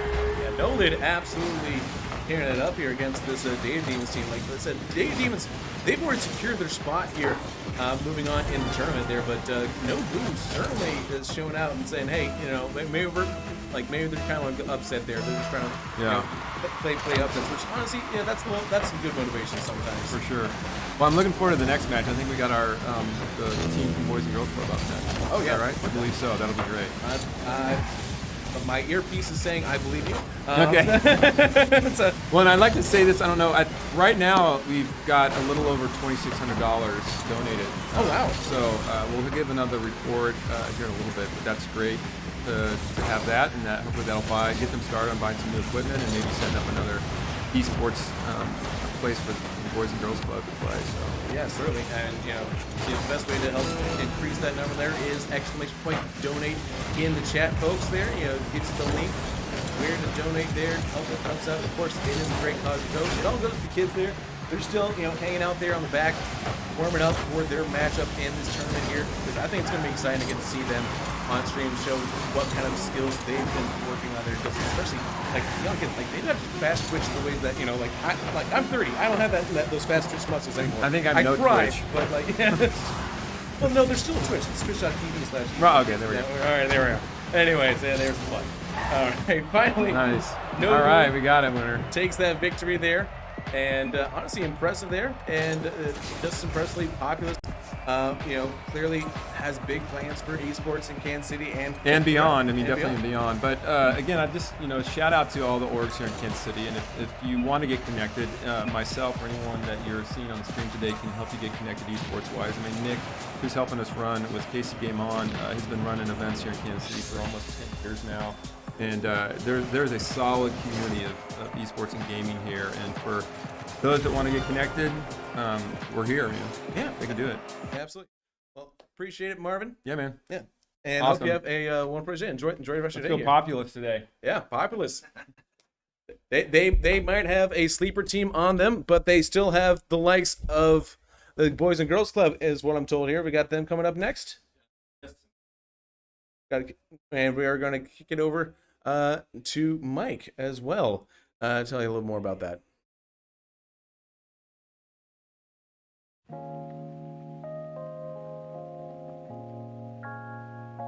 My name is Micah Neely. I go to Eisenhower. I'm in 8th grade. You said whatever. How old? I've been going to the club for like since K1. Yeah. I just came back after like a couple years. I was like, nah, I don't really like it. Then I started like getting into it, and I started like it's like a good way to like keep your mind off of stuff. So I was like, yeah, I'm starting to like this. Then I was like, yeah, that's when I started gaming. I was like 10 years old. First game I was playing, it was like 2K. It was 2K16. I really didn't like it because I kept losing to my brother. That's why I didn't like it, but at the same time, I was still having fun. Because that one game I beat him, after six losses, I was on top of the world. Yeah, it's like the same thing as real life, but you can't get carried away because it's like online. And then online, it's very competitive, and the same thing on the field. And it's like basically the same thing, but just you using your hands more on the keyboards or you mouse, whatever you use. Just socializing with them, having fun, just being competitive. Yeah, it's a good way to connect with your friends, be way more close. Cause like you only get your friends like one time, and just make the most of it. Oh, it's way better. You get to chill, do anything you want. Just come here and game, or you can just go on the team side, just chill, whatever. Have a trainer. Every Boys and Girls Club around the USA, you can just have like tournaments and stuff like that. Like whoever win, like get a trophy for their club. It ain't nothing I thought about, but like it's a thing I could do. Cause like if you streaming, like people like esports teams could notice you, and then they can send you an offer. Like, do you want to be on my esports team? And then like you can make that to your whole career.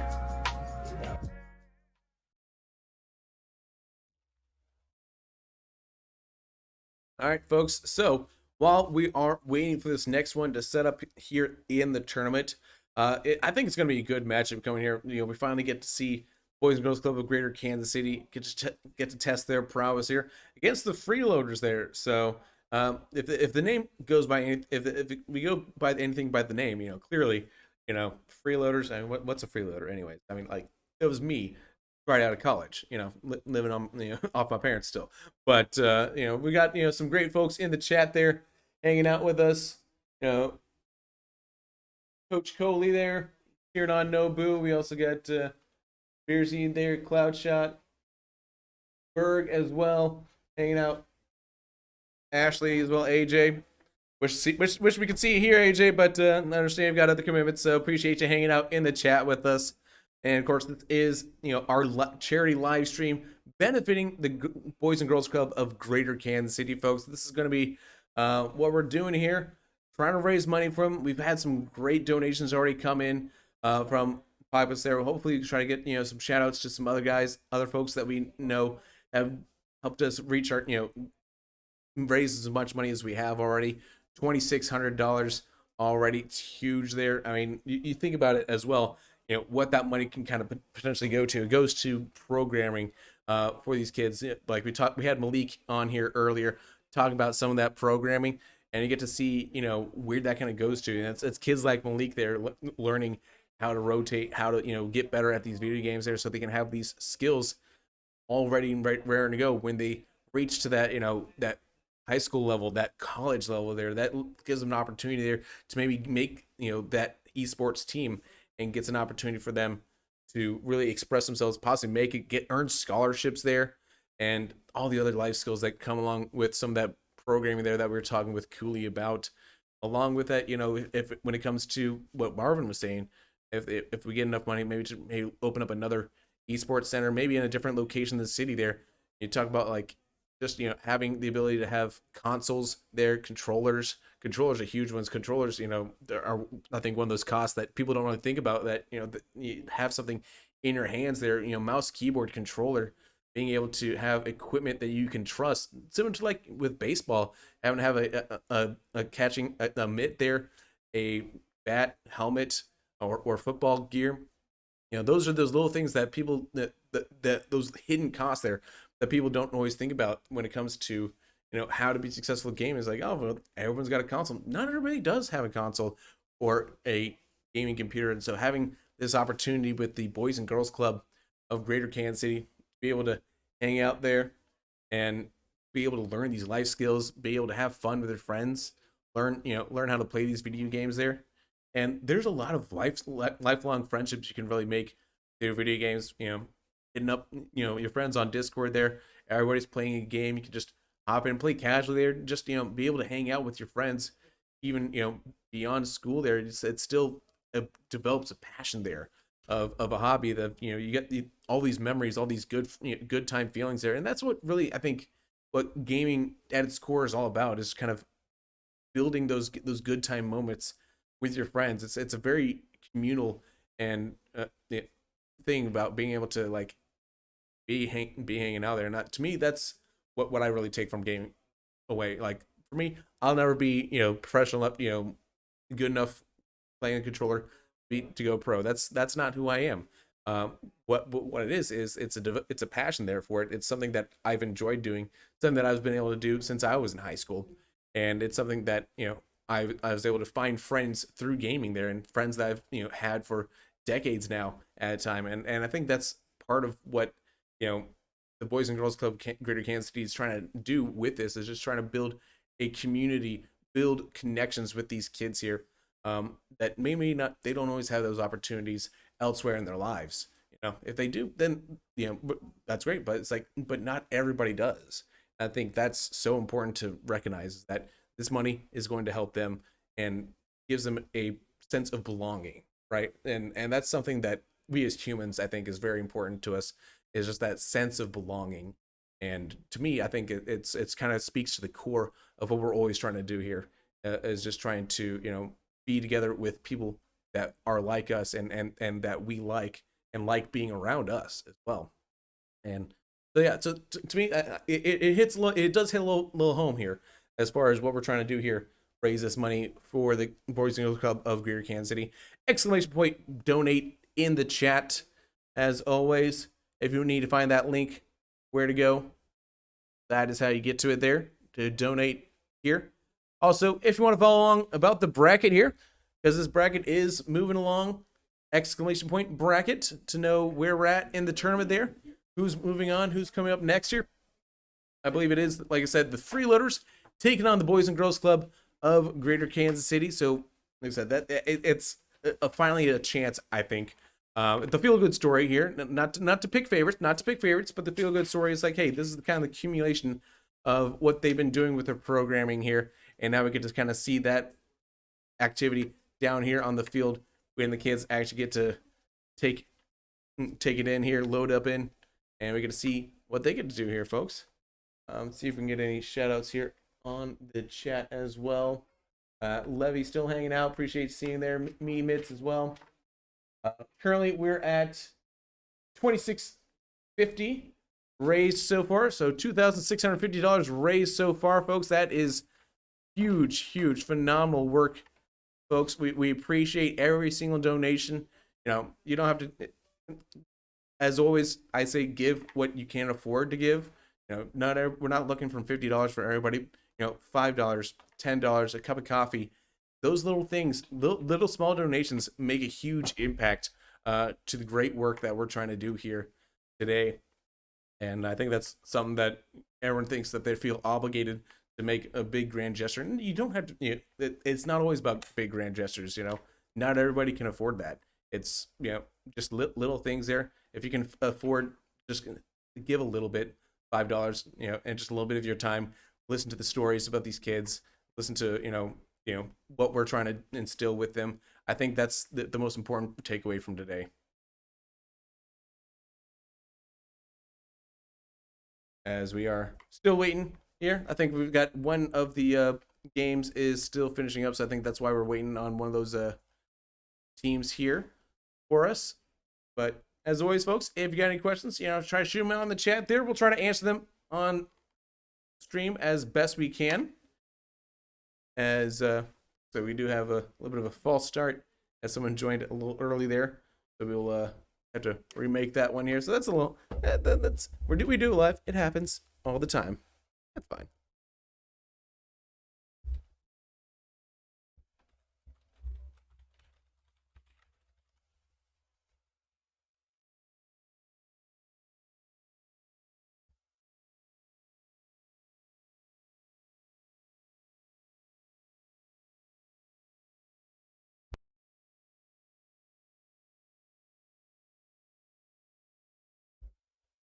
Okay, let me just remake this here for us, and we'll try to get everybody back into the match.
as we are underway here. Data Demons, excuse me, not Data Demons here. We actually have the Freeloaders taking on BGKC as we get our graphics changed for you folks. We do have, in fact, Cecil now live in real person. Yes, sir. In real person, he's not on video. So it turns out videos do have real people in them, and one of them happens to be Cecil. So Cecil, thank you for joining us today. Man, pleasure. It's a pleasure to be here, JT. Weird intro, but we're rolling with Yes, it there. sir. Yes, We got sir. Real people exist. Exactly. They exist. Yeah, we got your kids on there. BKC in the orange team. Yes, sir. Down a goal right now, looking to score one though and get back into the game. That guy there, good shot there from him. So tell us a little bit more about your program. Yes, sir, man. So Boys and Girls Club of Greater Kansas City, when you think about esports, it falls up under our Sports Lab programming. And Sports Lab, the end of his acronym, LAB, Lifestyles, Attitudes, and Behavior. And we all know that our kids, they love sports. They love basketball, they love football, soccer, baseball. You know, they want to be the next Patrick. They want to be the next LeBron. They want to be the next Judge. But we know that there is a minuscule percentage of those kids who will make it to that level or even the collegiate level. So we want to introduce them to avenues of careers around sports. We can still foster that love for sports by being introduced and love a career that happens to be attached to it. So when you think about esports, almost all of our kids love the game, but they need more education and knowledge about the opportunities that surround them. When it comes to content creation, hardware applications, software applications, all those types of things we want to expose our kids to. So Sports and Sports Lab is about the hook, sports attracting them, but it's about the exposing them with the opportunities around them. And to me, I really feel like sports and traditional sports and competitive gaming do kind of go hand in hand as far as like the extracurricular. Like for me, I definitely was a fan of growing up. Like my high school football team, I went to like every single game, and now I've now got the opportunity. I'm gonna take high school football. Yeah. Like, and so it's really just that fostering that drive and just that building fans for life in a way.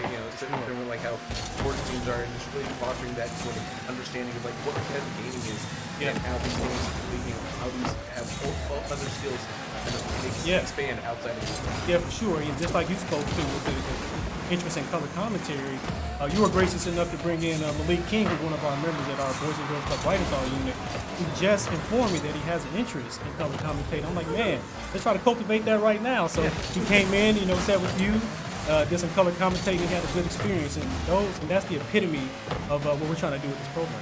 Yeah, and I love that personally. It's so great to be able to see that here in Kansas City, as you see like being able to have the opportunity to have that practical experience and practice those skills there. Sure. So that's really awesome to get have this opportunity from here. Yeah, for sure. And they're loving it, man. When we were preparing for this day, our good friends at the Pioneers have one of their staff come in to coach. So again, it just helps to foster that understanding that it's not just about being behind the screen with the joystick having fun. Of course, there's a competitive aspect, but there are these academic opportunities, there's these professional career opportunities around it. So just again, all the exposure just to help coach them. And does your program have any sort of careers entry? Like, is there any like area that you guys kind of service, or is there any sort of you have to meet X amount of requirements there, as far as any kids that are interested, or parents are interested in bringing their kids to you guys? Not necessarily. So of course, what we want to do is encourage and promote healthy lifestyle. Right. So any kid that wants to be physically active, or they want to have some type of experience or exposure to a certain job avenue, we try to facilitate that for them. So no specific criteria. You just be a club member, show some interest, and we'll try to foster that. Absolutely. Yeah. So not just I think between lots of fans focus there. No We problem. see another great Yeah, here 5-2. Yeah. as well, and freeloaders there. Certainly taking students here as well on screen, and it's great to see that they're able to do that. And so you're saying that. So is it you guys just focus on the Kansas City area, or are you guys But are you guys more national as well? Or? Yes, sir. Yes, sir. Good question, JT. So here in the greater KC metro area, the Boys and Girls Club has 7 traditional club sites. Okay. And we also partner with a few programs and school sites as well. So we have two Boys and Girls Club units in the urban core in the inner city. Right. And we have 2 in the Eastern Jackson County area, Independence area. We have one in KCK, which features our members from the Brighton unit today. We have a club in Olathe. And we recently partnered last year, with Smith Hill Middle School out in South Kansas City. We have our own separate functioning space in their school that is a Boys and Girls Club serving as a middle school. And we also work with 21st Century Programming at Lee A. Tolbert Academy and Nowlin Middle School. And also, lastly, Synergy Services up in the North KC area serving teenagers in Florida.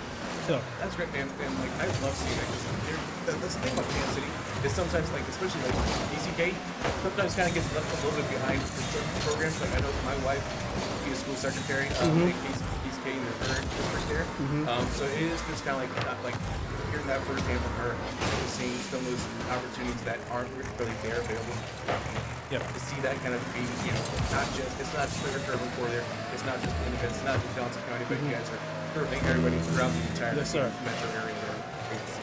Yeah, serving youth from disadvantaged circumstances, that's the club's primary mission. So we try to geographically, penetrate all those pockets as we can. And there's some other opportunities out there, I can't publicly broadcast, but we're trying to tap into other communities within the city. So. Yeah, you always put, you got fires cooking in the back. I understand it Sure, completely. It's like sure. you always have it's like 5 different plates spinning at the same time. Yep. And you're juggling, Sure. chainsaws as well. It's always that's how scheduling always is. It's like my calendar as well.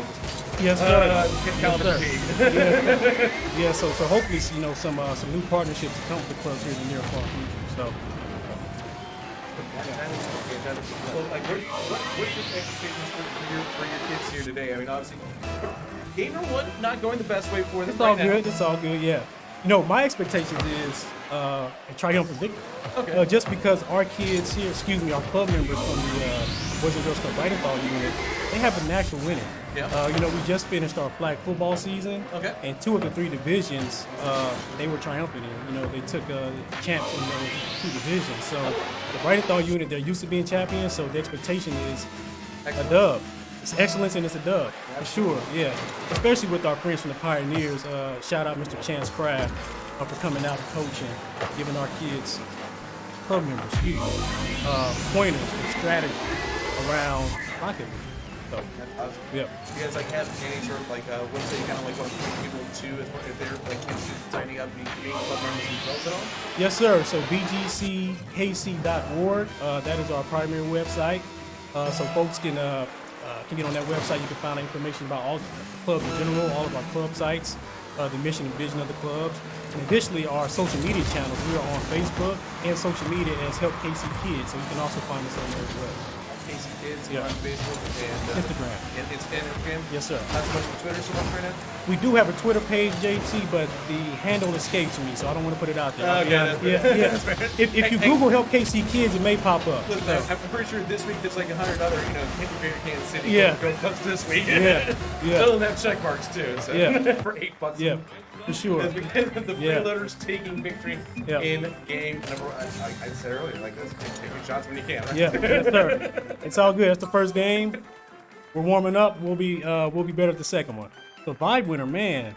Look at that score, 9. Yeah, six six goals. Wow, very impressive. Certainly, and it's got that season 7 platinum Yeah. tournament winner there. Yeah. So I will tout that Vibe winner is a club member. he's a club member. He's a club member. He's from the Olathe, Kansas area. Okay. And we actually were able to pique or satisfy some of his interests with the clubs through esports.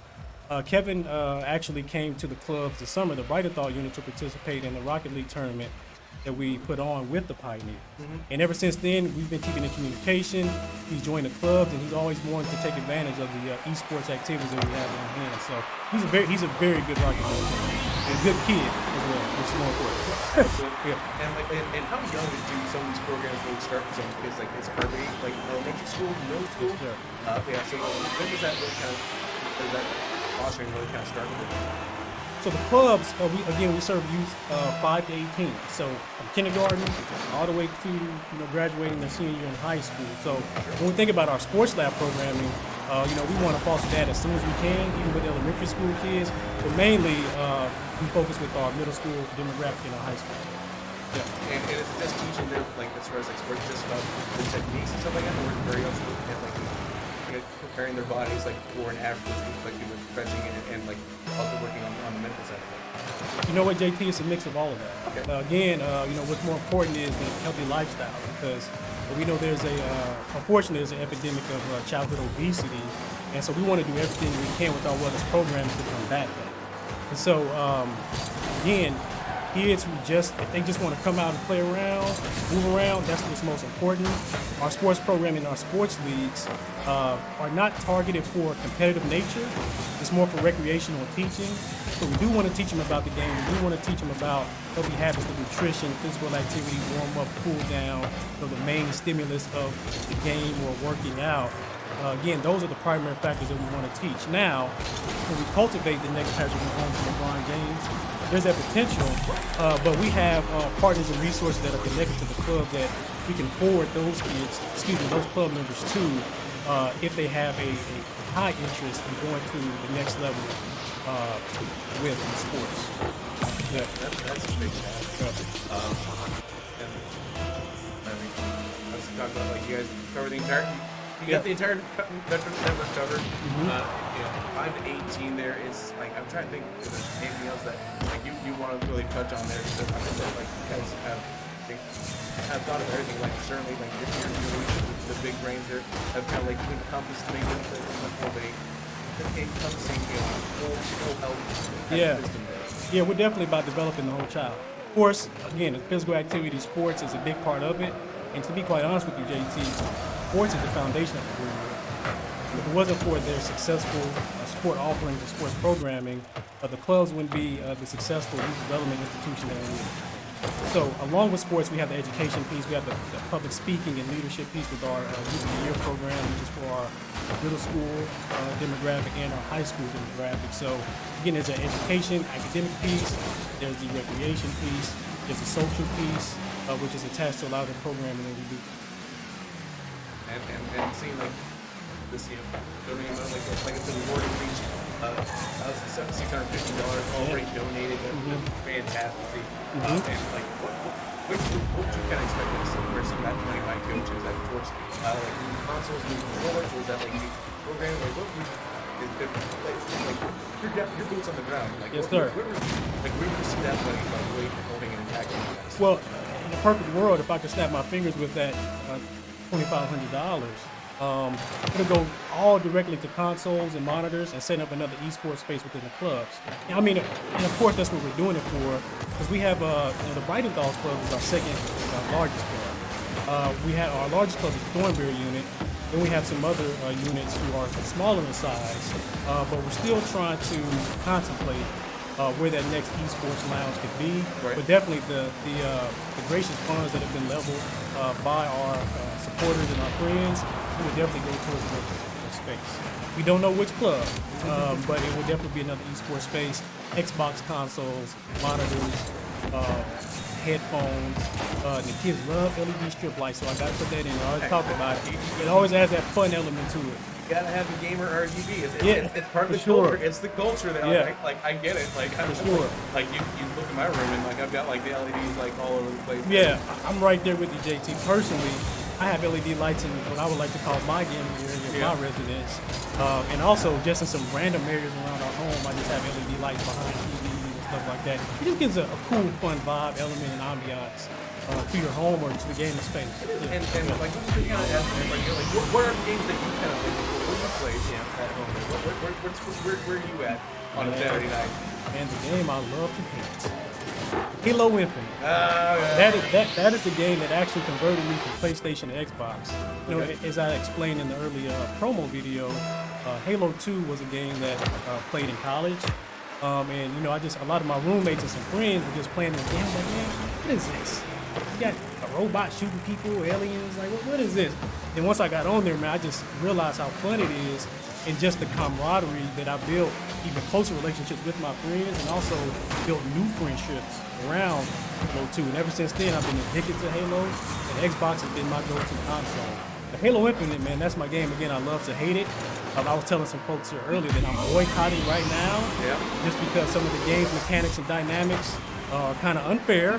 And we can have a conversation about that. Some of the transparency from 343 themselves. Yes, sir. Yeah, we can a lot have of that kind mixed of communication. Yep, from But- 343. But yeah, like I've got huge like some of my earliest memories is like playing Star Wars Battlefront 2 at home, and then like going to school at study hour in high school at the library and studying, which is today we got on and played the original Halo, Yeah. Blood Gold, just rockets only, and that Good time. that's what it is. Good time for sure. Computers, yeah. Yeah, good times for sure, man. Good times for sure. I will tell you one that I am playing right now. It has a multiplayer element in it, but I'm not interested in that. Playing Gotham Knights. Oh, Yeah, Gotham Knights came out end of October, I believe. Having a blast with it. Just again, personally, I'm a big DC Comics Batman fan. Rest in peace, Kevin Conroy. Yes, just heard that news Devastating. yesterday. Yes. Yeah, man, he was the voice of my childhood, man. That Warner Brothers TV show, man. Me and my pops used to watch that every day after school, and he enjoyed it just as much as I did. Yeah. And to me, voice actors are part of the reason why I kind of got into the talent that they have there. Yeah. Like we're seeing the talent from the Freeloaders. there, yeah. Yeah. It's Freeload. So, Yeah. A little bit 7-0 here, but yeah, it's amazing just seeing like how pop culture kind of influences video games, how video games influencing pop culture. The Last of Us coming to HBO Max. I know, man. And it shot filmed here in Kansas yeah, City. shot some things here in KC, man. So yeah, I'm excited to Stopped see up that. traffic on 435. I heard about that. I'm excited to see it. Because again, I'm an Xbox user, but I've heard rave positive reviews about the game, Last of Us, and the sequel. So I know a little bit of the lore and canon about it. So I'm interested in seeing the TV show. So. And I'm playing a little bit of Guardians of the Galaxy. Oh, yeah. That one's actually really fun there. I Yeah. got that one on Game Pass. Sweet. So yeah, that Sweet. Heard some good reviews about that too. Game Pass it's incredible value there. Yeah. And the amount of opportunities that you have in different video games. That Sure. For this there, I think I can't recommend it enough. Yeah, I would endorse that because I'm a Game Pass subscriber myself. Sure. Like freeloaders, moving on here. Unfortunately, the Boys Take Club a 2-0 sweep on that. That's all good. The sweep, Yeah. that's right. It's about the experience, right?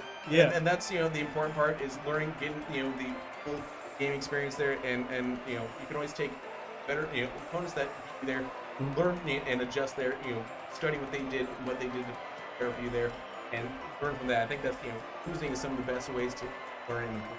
Yeah, for sure. I definitely agree with that. And the words of the great LeVar Ball, never lost, always lessons. So take the L's as a lesson to get better next time, as you said, JT. Well, absolutely, Cecil. It was a pleasure getting Yes, to hang sir. out with you today. Yeah, man, and yes. glad to see your kids play there and play their hearts out there in this tournament. Again, that's what it's all for here. The donations. Great exclamation point. Donate in the chat once more, folks. Yeah. We will step aside here for a brief segment. Cecil, anything else you'd like to say before we head out? Yes, I would just like to give a shout out to our friends and supporters at KC Pioneers of helping collaborate this, KC Game On, for helping put this on, and Let's Game for putting this on, and the Plex Pod for being in this space so we can get this experience with our club members at the Esports Charity Cup. I was like, well, Cecil there from SportsBet. Thank you so much for joining us. Yes, sir. It's a pleasure, man. Yeah, you have Thank one you. for us today, man. Yes, sir. Appreciate it.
Hello, my name is Nick Inkstrom.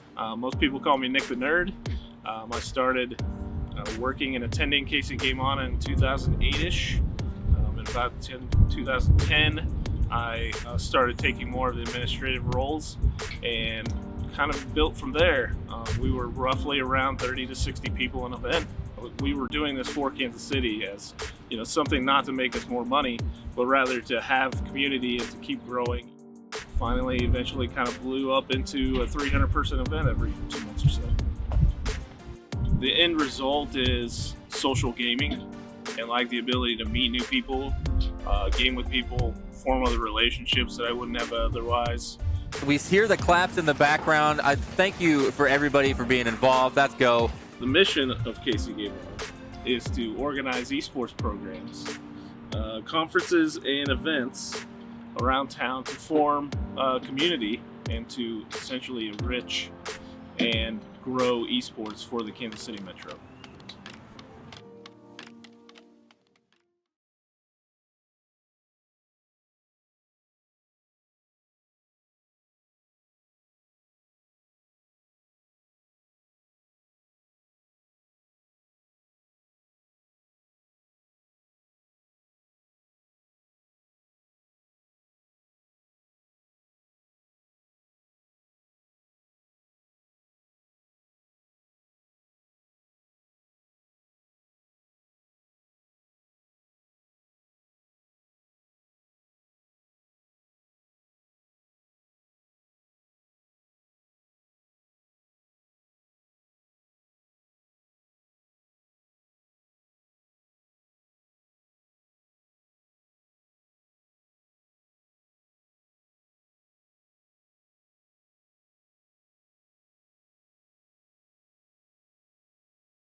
And hello, folks. Welcome back to the live stream here, and welcome back to the tournament, because we get to welcome the Data Demons back on the stream, and we also get to welcome Populous back onto the stream, folks. So, if you have not been following along with the bracket, which is !bracket in the chat there, if you want to find out where we're at there, we're at the semifinals now. So this is the first semifinal matchup between the Data Demons taking on Populous there. It's going to be a best of 3 as always. Nobody corrected me, so I'm sticking with it. And we do have everybody in here in the pool whenever they're ready to go. Once again, guys, help make sure if you have anything you can to donate, feel free and donate. All the kiddies in the pool, they're joining. We're going to join them as well, as we got Tree Fitty, Bill Mill, Leftover Kids taking on Berg, Josh Jobkin, and Jarsh round out the early squad here for Populous. And I'll get to watch them taking on the semifinal. We also get to welcome in here from Let's Game. Yeah, my name is Grayson Smith. I'm the CEO here at Let's Game. We're incredibly excited to be hosting this tournament here today. It's a lot of fun to see everybody competing, to have all of the Kansas City Sports Coalition guys here, the Boys and Girls Club of Greater Kansas City guys here. It's been a lot of fun. And, first of all, props to you. You are an incredible shoutcaster. It has been so fun watching all the commentary. It's been really great.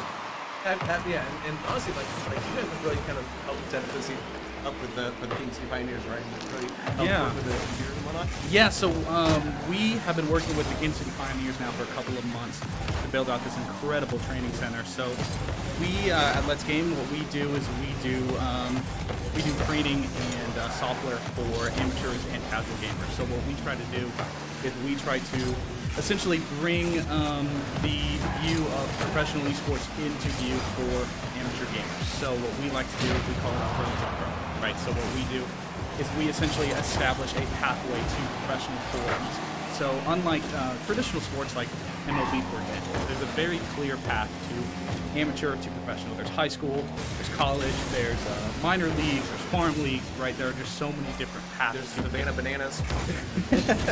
There are so many different pathways to pro. So for esports, what we've seen is that doesn't really do. So what we try to do is we try to partner with groups like the Kansas City Pioneers and professional organizations to help deliver professional-ready amateurs to them, and they go through our training platform, Let's Game TV, and then also we have this amazing training center, which is the home of the Pioneers and the HQ of the Pioneers. This is where they train. They bring in some of their top teams to the camp. So we've been working with them for a couple of months now. They got PC Paradox custom PCs in the space, which have been absolutely incredible. But yeah, we've been building out the space now for a couple of months, and we're really excited to be hosting some of these things, some of these tournaments, like with the Boys and Girls Club. It's really been incredible. I'm sorry, I'm staring at the monitor. It's kind of distracting watching the game. It's a good game there. Probably able to night up there behind the prowess of Berg there. But yeah, I know you and I were talking earlier before the stream there, just kind of like getting into like some of the hardware that you guys got. Yeah. They got some great hardware in the PCs, and that's great to see, because like sometimes like it's like easy. So we'll skip on X, Y, or Z to cut some corners, but like I see no corners cut on the level of the quality of the Yeah, and huge thank you to Paradox Customs. They delivered us all these PCs. For the tech-savvy viewers out there, what we use is we use 12700K CPUs, and we use 6900 XTs with 32 gigs of GPU RAM. Absolutely incredible, top of the line. Paradox Custom delivered us some incredible PCs. So, yeah, really, one thing that we really tried to do when we were building out this space was, how can we make this pro-ready, up to the caliber that the pros are used to, but also be able to make it accessible to anybody in Kansas City, any amateur gamer, any youth, so they can have that pro experience and train on the best PCs in the world. See that, some of those players have been here training in the background there. You saw the Greater Kansas City kids down there as well. And it really is, it does kind of make a difference. Like, you can have those technical skills there, which is, can be cultivated there, but sometimes having better monitor that has a better refresh rate there, those type of things can just like elevate. It's like, oh, I was at 60 hertz before, and like I didn't realize, oh, this was so much slower. And then seeing like that top end there, you can really, it opens your eyes like, oh, I was actually missing things. Absolutely, yeah. One thing that we do here a lot is hardware absolutely can make a difference in how you play. A lot of home players and amateur players, hardware is expensive. We get that. It is not cheap. It is hard to be able to play on the best of the best, and it really can at times set you apart. But that's one of the best things about gaming, right? Is gaming is accessible to anybody. Fantastic. Games like Fortnite and Apex, and they're now on Nintendo Switch and mobile. So it's getting more and more accessible, which is just incredible. So it's really great to be able to have top tier PC that anybody can come and use, which is absolutely incredible. And it's we're extremely blessed and fortunate to have incredible partners like the Pioneers and have them make this space their home, outfit this space. So it's so fun to see some of the kids that come in today, or some of the amateurs that have come in today that aren't at this level, that their eyes just light up. It's really incredible. It's such a fun opportunity for us, and really helps us realize what we have and what we can share with the youth and with Yeah, and as you see, Berg here scoring the second goal from quarter five for this.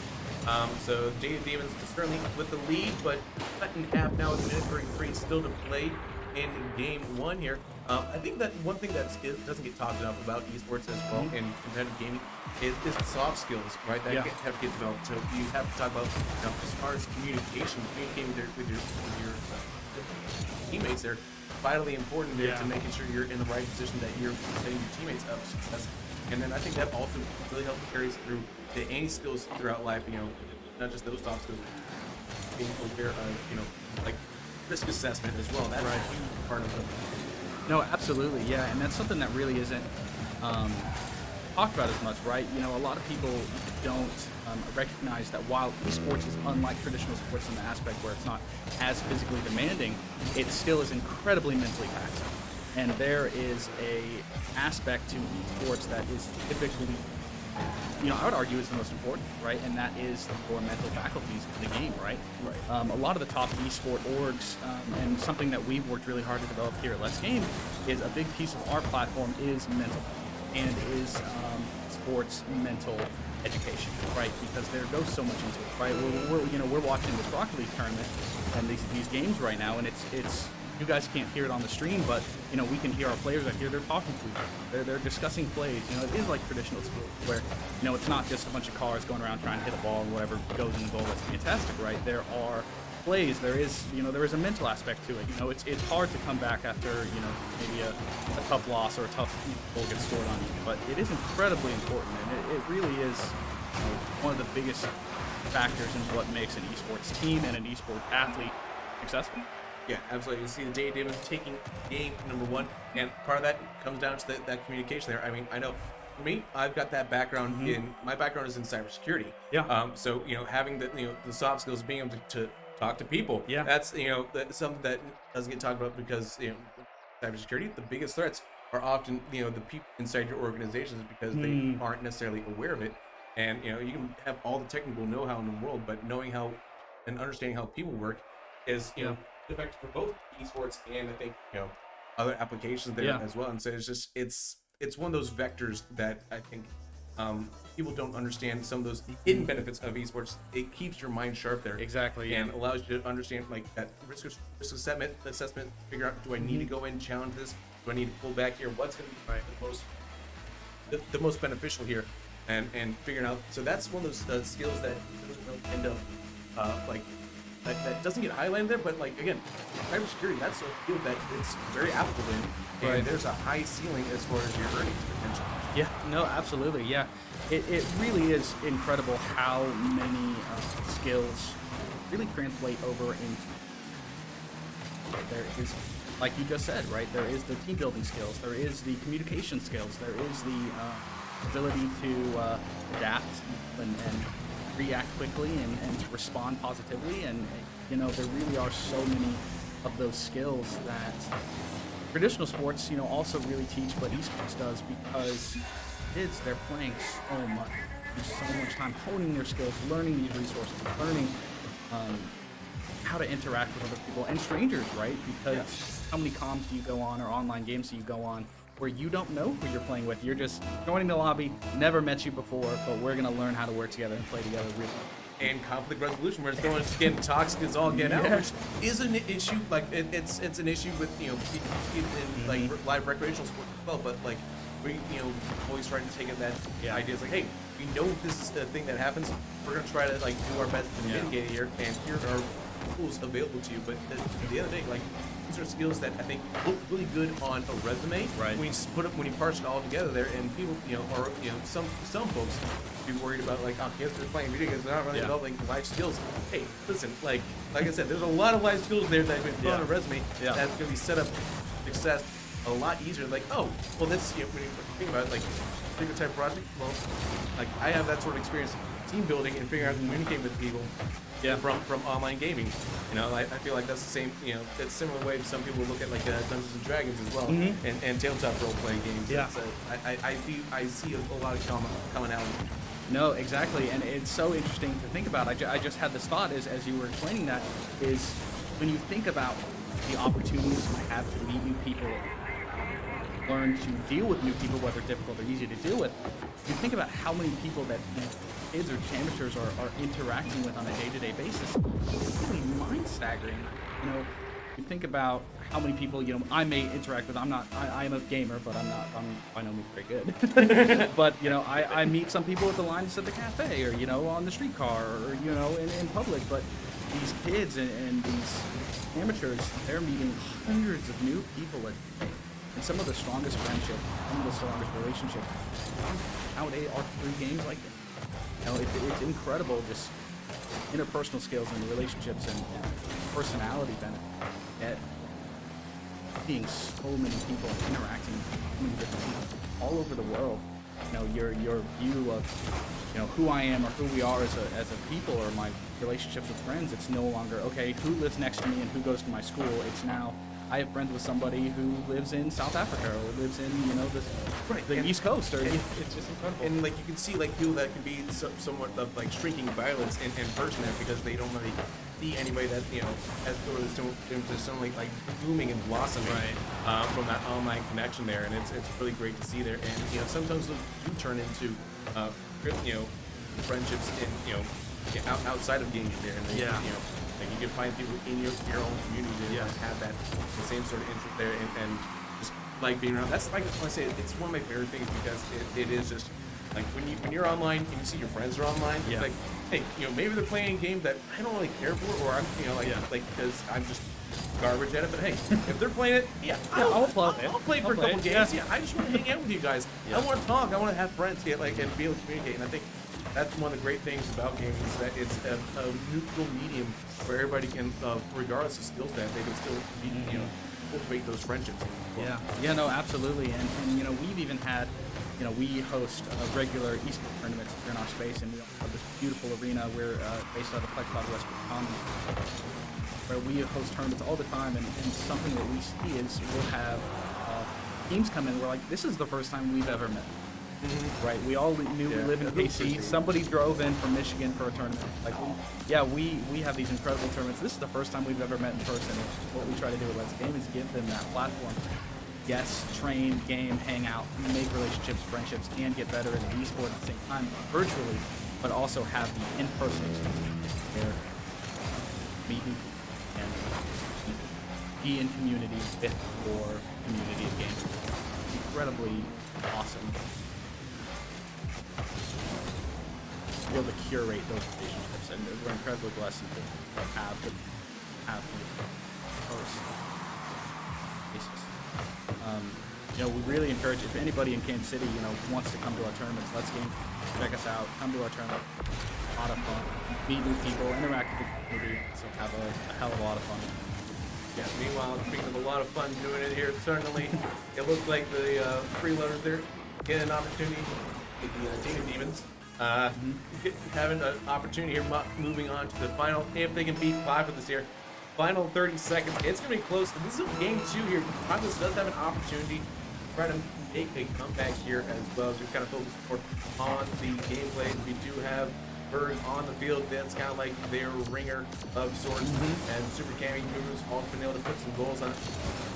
But the credits too there. From the Data Demons. Wow, what a hit. A great save there. final few seconds here. Do you think we get a late time? Do we get some overtime here, maybe? I don't know. We've only got a couple seconds left. Oh, wow. What an opportunity. I hope. They got to keep it alive right here. Oh, that's going to be bad. Oh, no, On that's the going to wall. touch. Now do a game, set, match. Wow. Danny Demons taking down Populous there. And honestly, like I said, it's been a great having you here. Yeah. Hanging out with us, tell us a little more about, Let's Game and what you guys are doing here. Yeah. Some of those are, and like I said, that's some of my favorite stories, being with, people just meeting for the first time, Yeah. or, forming a team and then suddenly meeting for the first time and just like, oh, hey, this is like really cool. And you build those friendships off those happenstance little things. Right. Those Yeah. those Yeah. little things. We're incredibly fortunate to have the opportunity to curate some of those relationships and those opportunities for people to get to know each other.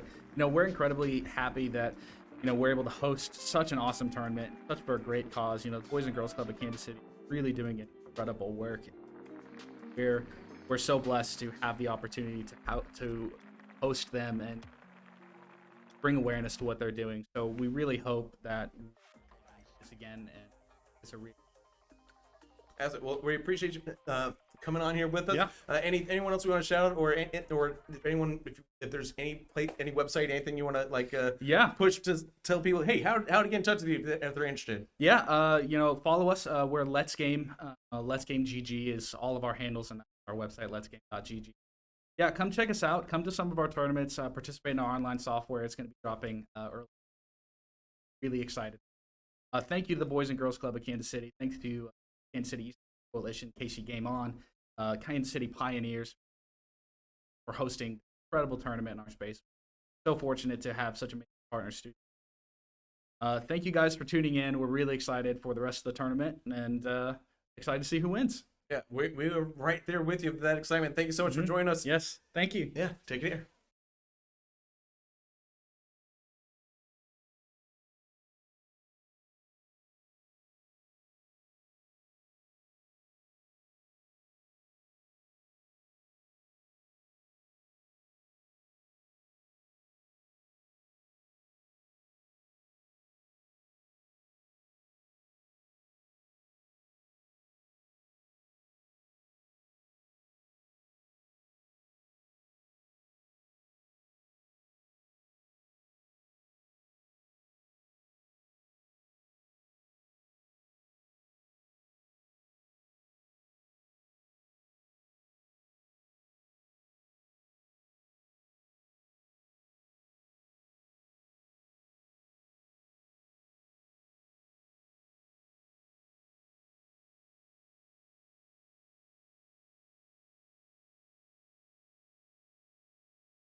Oh, my name is Jada Johnson.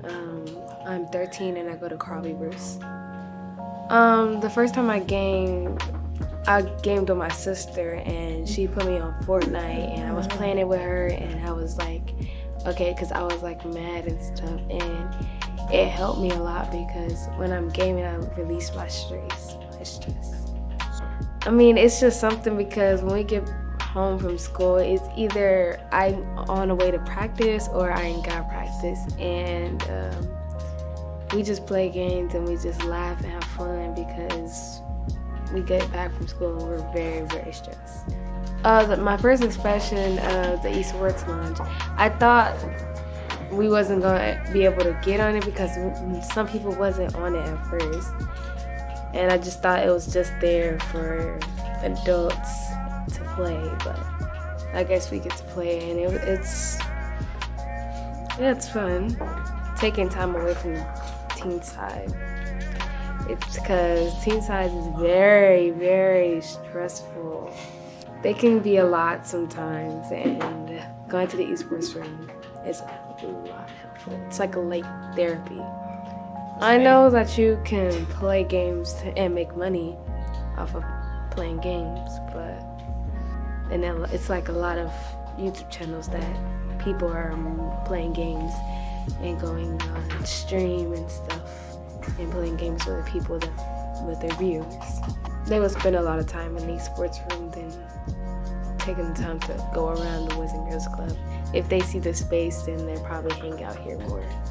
I guess not many Boys and Girls Clubs have an esports room, so they take their kids to come here and play in the esports room.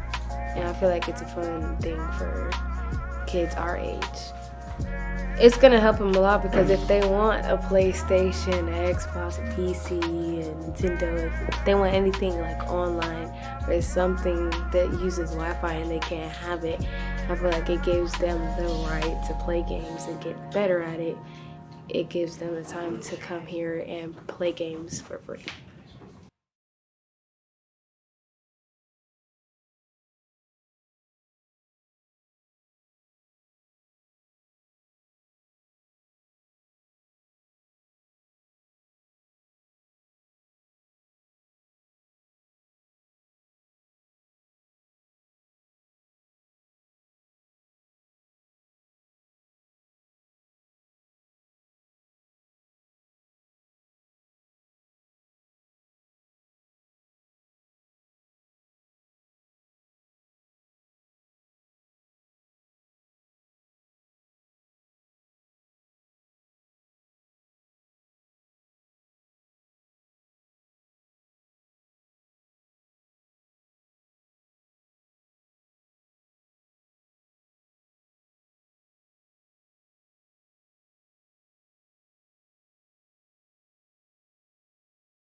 Welcome back, folks, here for the second semifinal matchup here. We got the Freeloaders taking on what you call it?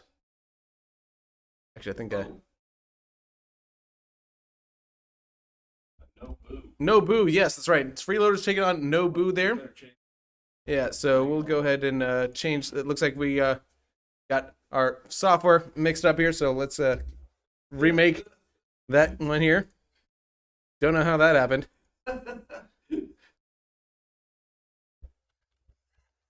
I remember specifically changing the name of the teams there, so we can't have Populous on there because they lost. So that does in fact happen sometimes. You know. All right, no 6.1, just no 6. Well, let's see. As long as everyone jumps out in time. They may not have. Yeah, we got let some of the players know we gotta jump out and jump back in.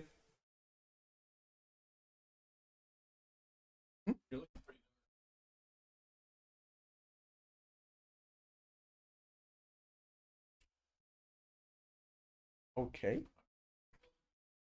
All right. I'm gonna try it again here. Yeah. So sometimes that happens, folks. We're doing it live, so sometimes technical difficulties will happen, but this is the semifinals, so gives us plenty of opportunity to keep telling you guys, hey, we want to make sure if you have the chance to donate, please go donate, ! Donate in the chat there. And we got, looks like everybody was able to jump out, and we're going to be able to jump back in here pretty quickly, but we're still waiting on a couple people. So that one, again, sometimes weird things happen, and we just got to roll with it there. So that's it. It gave us a little bit of laugh, that's for sure. And that's what we're here about. We're here to have fun. We're here to donate. We're here to tell people, hey, this is the stuff that's going on. And I think that we should be pretty good. Let me go ahead and adjust something over on my side real quick.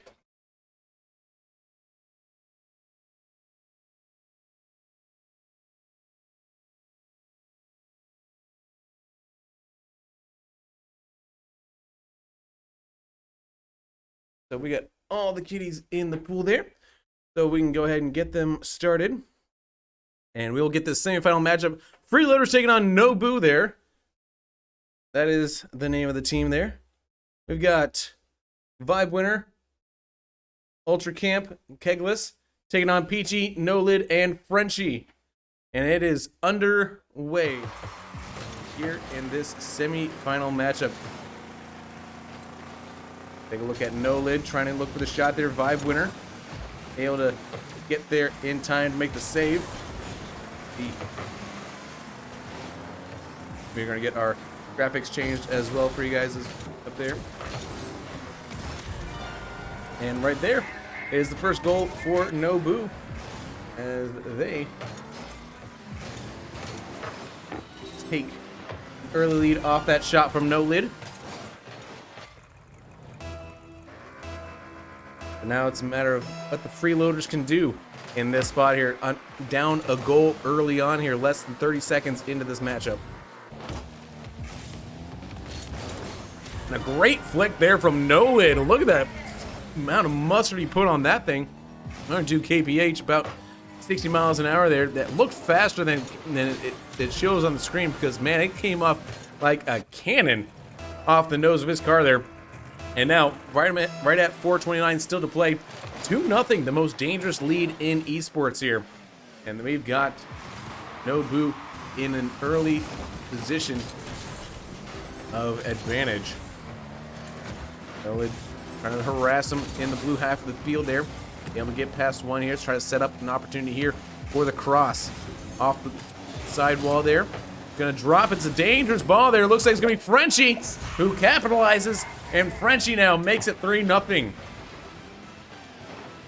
Nobu not taking no for an answer, and because of that, we're gonna have to talk to Nick about it. Nick of KC Game On, the producer, the man behind the curtain here. In front of the curtain this time. How's it going? Hey, good afternoon. I almost said morning. Feels like it's still mornings. Good afternoon, everybody. Thanks for coming in. Appreciate everybody watching. And especially donating those for Boys and Girls Club Greater Kansas City. So appreciate everybody.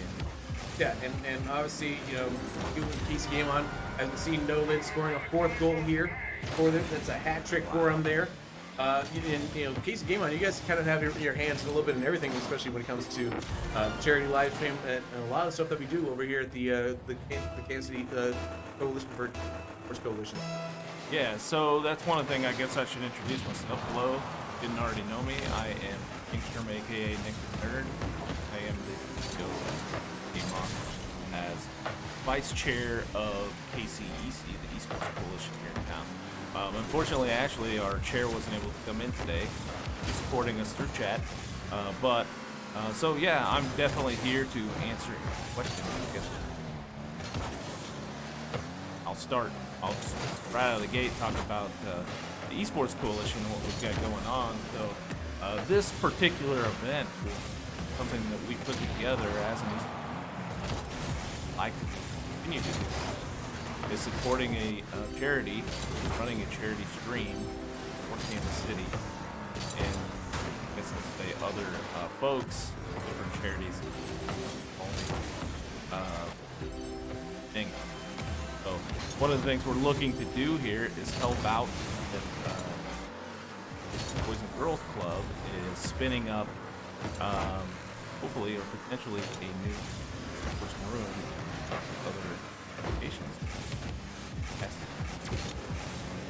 That's kind of what we're doing, and hopefully, if we haven't already talked about it enough, exclamation point donate will throw you a link. That link. Have or good, we appreciate getting. So appreciate it. Do that. Yeah, absolutely. And Nobu certainly looking pretty good right now here in game number 1. And you know, certainly, I think that that I think have sort of connection with PC Game On. You guys done plan events throughout Kansas City throughout the year. You just had your 92nd one recently. Yeah. So approaching that magic number 100. You got a big idea for 100, or are you just trying to get to 93? Yeah. So the way that we originally started doing 6 per year, especially based in kind of certain space. And so now we've kind of built sort of a piece where we need bigger space for more people and for a longer period of time.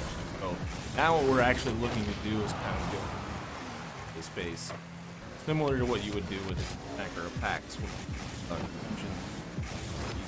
gaming that way, to get people out for multiple.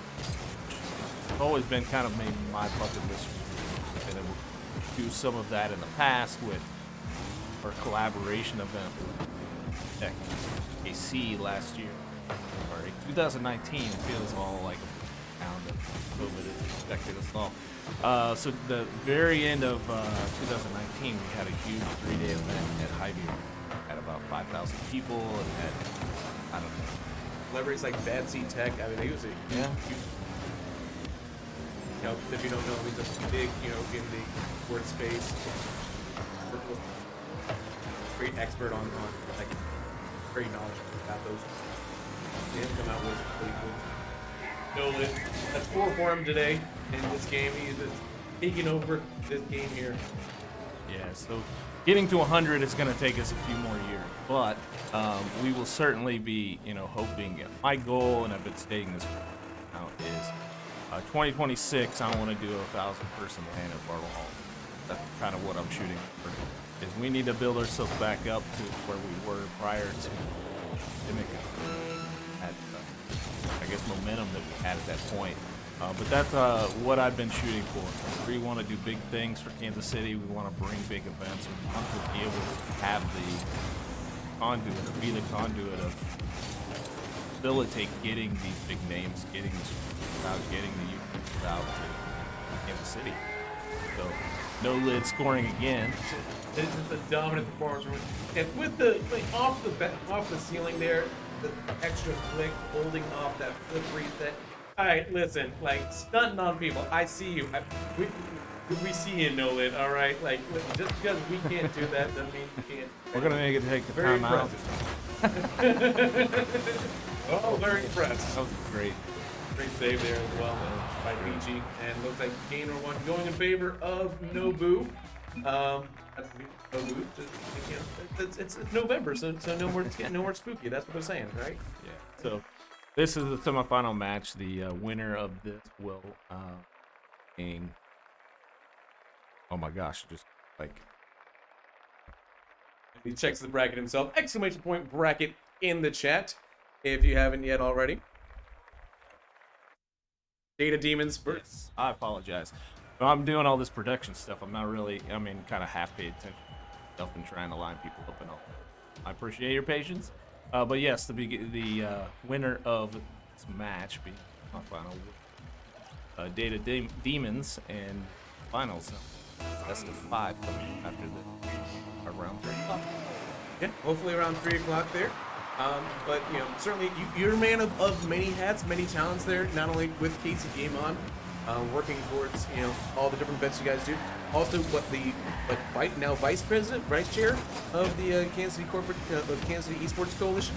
Yeah. So one of the cool things that we're working on with the esports charity event, we also host the corporate esports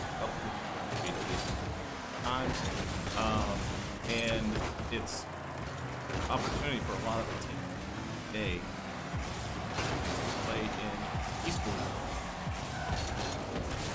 Pretty cool. This is something that bucket list item that I came up with 5 or 6.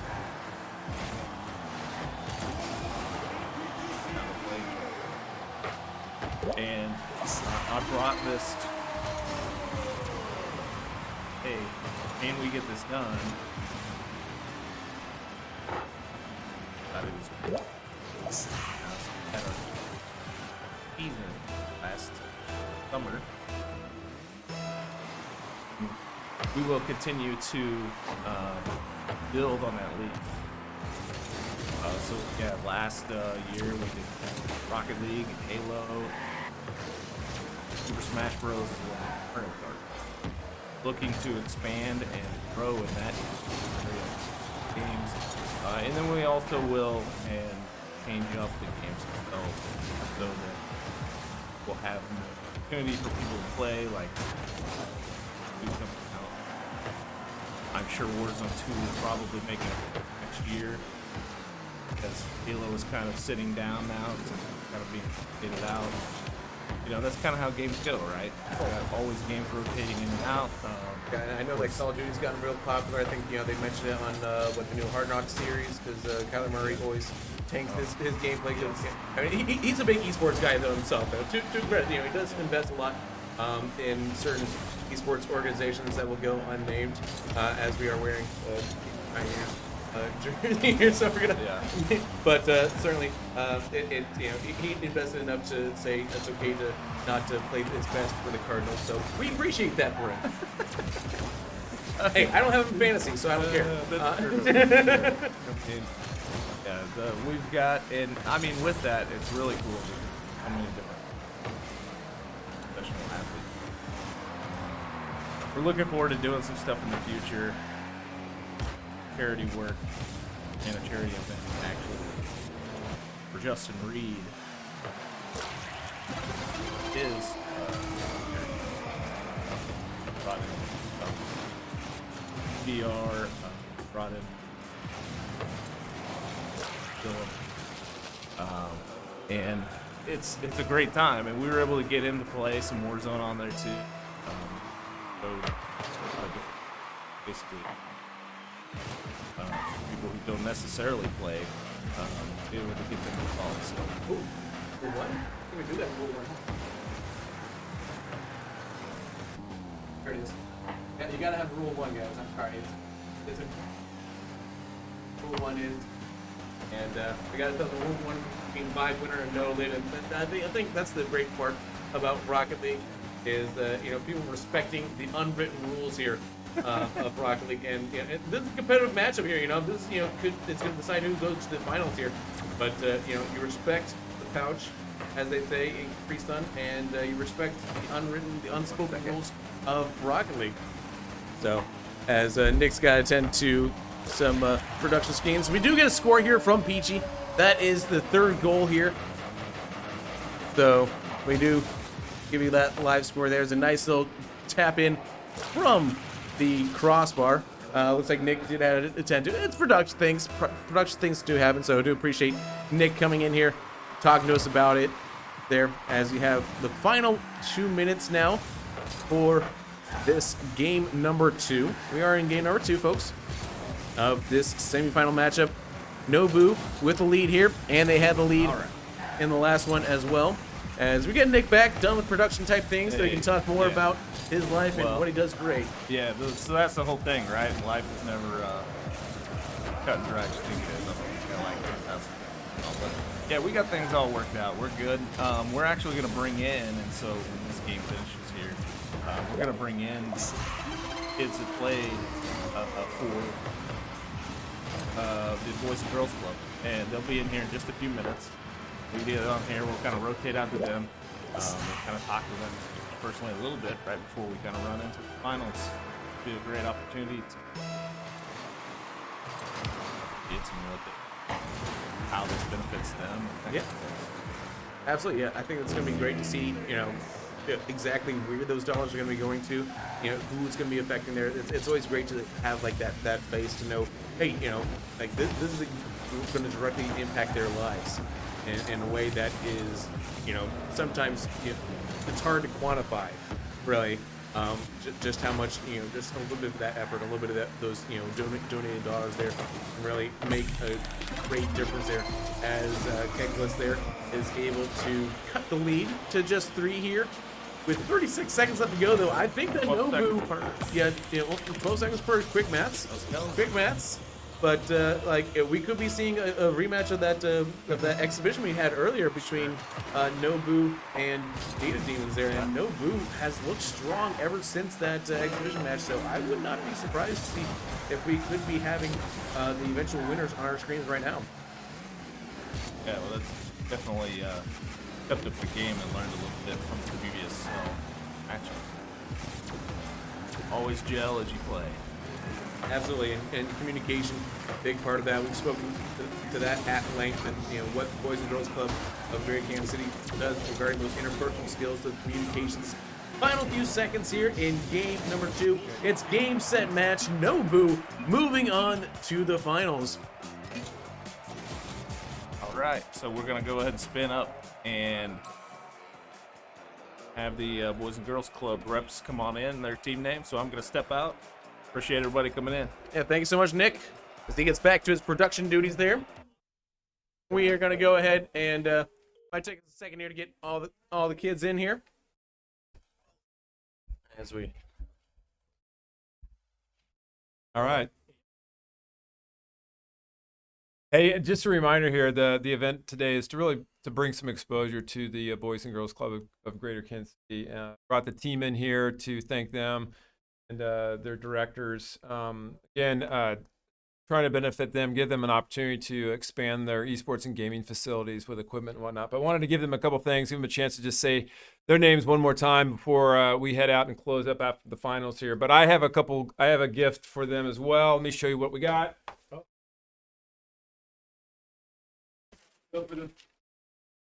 For the 3 guys that played, we've got these gamer backpacks. We're going to give those to them. Very nice. You guys realize that? MSI backpacks there. Yeah. And then we have some Let's Game T-shirts. The Let's Game guys here opening up their facility for us. It's been really great. So.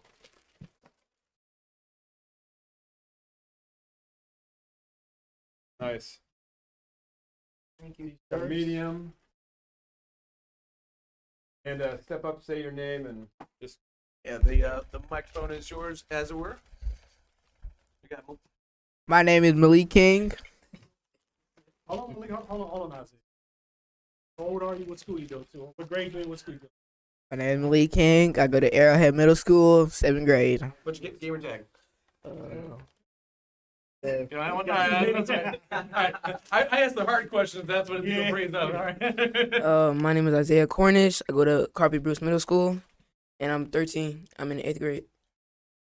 Thank you.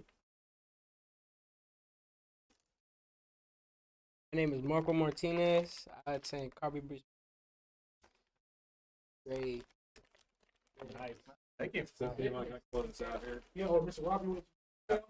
Hey, the big man there. Hey, what's up, Mr. Robert? Representing Boys and Girls Club Bridenthal, Wyandotte County. Yeah, what? What? Oh, gamer tag Avatar Itachi Xbox and. So we got the true weave. All right, There we go. The full on commitment. I mean, like it's on your shirt. I get it. All right. And these young folks and our staff here are from our Boys and Girls Club Bridenthal unit, which is in Wyandotte County, 1240 Troop Avenue, Kansas City, Kansas.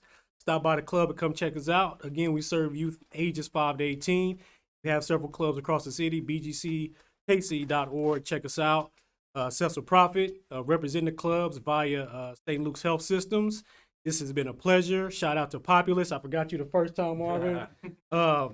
Not intentionally, so it was my mind, not my heart. So thanks to Populous, thanks to KC Game On, Les Gay and the Pioneers for putting on this beautiful event. Our members having this good experience, even though they were defeated. This is a lesson, and they'll get better moving forward. Yeah, still going home winners for sure. Thanks, Marvin. And thanks for the swag from Let's Game. So we really appreciate it. Gonna be wearing this. Oh, this mug feels good. Gonna be wearing this really soon. So again, shout out to everybody. Thank you for your generosity, your kindness. This event will help the clubs keep gaming. Thank you again. Thank you guys so much. Yeah. Okay. All right. On the finals. Some of the players, absolutely the players from the Boys and Girls Club of Greater Kansas City. Thank you guys for joining us there. We will be moving on to the finals, but we wanted to at least give a shout out to those kids who, again, they played their heart out there, left their heart out on the sleeve there. That's great to see them being able to compete the way they were. And it's really exciting to see them as well. We're going to get this set up here for our finals, and we will check back. We'll take a quick break because we want to make sure we get that all nice and seamless for you guys. When we come back, the finals of this charity tournament, ! Donate for you guys, and we'll see you here real soon.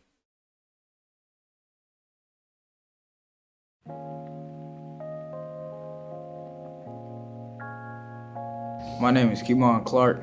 I go to Eisenhower Middle School. I'm in the 8th grade, and I'm 13 years old.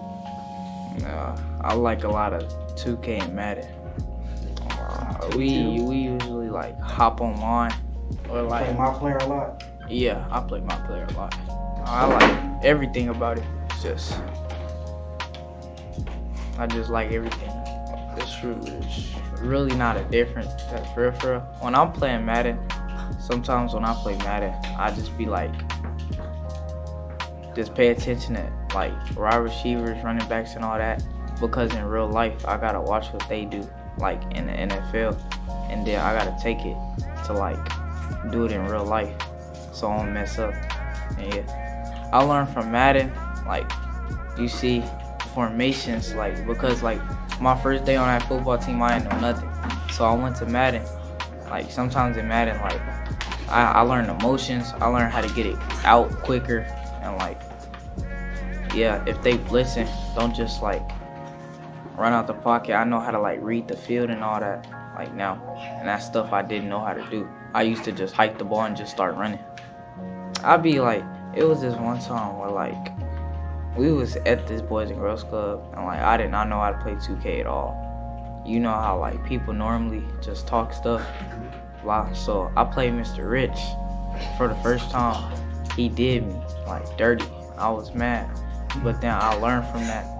So as I took it on, Marco, he used to be beating me all the time. So as I like learned from the loss that he gave me, I just start getting better. And then one time I had got happy, I whooped Marco, and now it's like I'm just goated.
And welcome back, folks. We've got Malik here with us to help me cast this finals here. We've got the Data Demons, who have looked strong throughout this competition, but you know who's looked a little bit stronger? It's been Nobu, and Nobu is going to be facing off against those Data Demons here in this grand finals matchup here. Malik, how are you looking at this matchup here? What are you thinking about? Which is that one team that won that one round. I'm still wondering, how did that not make there? Looks like the other teams were strong enough to get it past through. But I'm hoping Data Demons win this game. Like the name of it. Hey, you know, listen, sometimes that's all you need is just to determine, hey, you know, the name sounds better. That's what I'm kind of going for. And, you know, I think they've got a strong squad with them that we've seen from, obviously, in the exhibition match. These two teams faced off against each other. Nobu did come out on top in that one. However, you know, that gave, you know, to the credit, right, for the Data Demons. They have data now, right? They are the Data Demons. They have data they can now analyze and figure out, oh, hey, what did they do well to beat us last time? And how are we going to try to reassess that and, you know, make it for us, right? Oh, Data Demons, hurry up and get in this. Because I'm trying to see the action going down. Yeah, absolutely. We're still waiting for one of the teams to show up. I won't name names. Malik feels free. He's got no problem dropping names there on for us. But we are going to be, we got some excitement in the chat there as well. Cheering on, No Lid cheering on the Data Demons there. So, which I don't know how that's going to work out for him, but we'll see how that goes for them. Certainly, we appreciate all the support you guys have had in the chat here. And of course, with the donations that have come in there. Like I said, every single dollar helps, and we appreciate it so far. We've raised at least $2,650 already here, and you know the charity link's still alive. You know, exclamation point donate in the chat there. Give us you know whatever you can donate. We appreciate. But it looks like we got all the kitties in the pool here. You thinking the Data Demons are coming out with a dub? Yes, sir. He thinks he's coming out with a dub. I'm gonna go and think that Nobu might have the legs to do it, but we'll find out here. That's what it's all about. Is, you know, on paper is great, right? But it's all about what actually happens on the field and play, right? Kids. Absolutely. As kickoff is now underway here. The Nobu in the orange, Data Demons in the blue there, and the Data Demons off to an early start there. Tree Fitty getting us the first goal. Found that open spot already. That was quick. Yeah, great. Was me. I had to wait like a couple minutes on that. But he found it automatically. Yeah, he found the leftover kids with a great pass there in to set him up for the goal. And now it is an opportunity, Frenchie, when the kickoff there for Peach to try to get it in there for a cross. Nobody there for him. His leftover kids able to defend it well. Bill Mill doing what they can, get it out to midfield. I feel like Peach is gonna find a way to get the ball. Find a way to like pass. The way it's looking right now, they can't have basically no boo. No boo with no boost. That it can be a tough situation indeed, and it has been a tough situation here with with Nobu. It's like, oh, the shot off the post almost goes in for them there, and you know they're cheering them on. It's like, hey, this is a great shot there. Even better for us because it didn't go in. So a little bit of savagery coming out from their opponents, but it is great to see. You know, like it seems to me like No Lid and Peachy have been the strongest of this Nobu squad so far. Might be those two, but we'll watch the Goalie. Goalie is strong too. Frenchie, yeah. You absolutely need to be tough on defense. They stand tall that time, denying Tree Fitty a second bite at the apple there. But still, to your credit, Data Demons holding the lead here in this best of 5 here in the finals in game number 1. What do you think that they need to do here with 3 minutes and 20 seconds still to play in game number 1, like to possibly increase that lead? Go. But until it hits 1 minute, keep playing the game. Keep doing it. Right.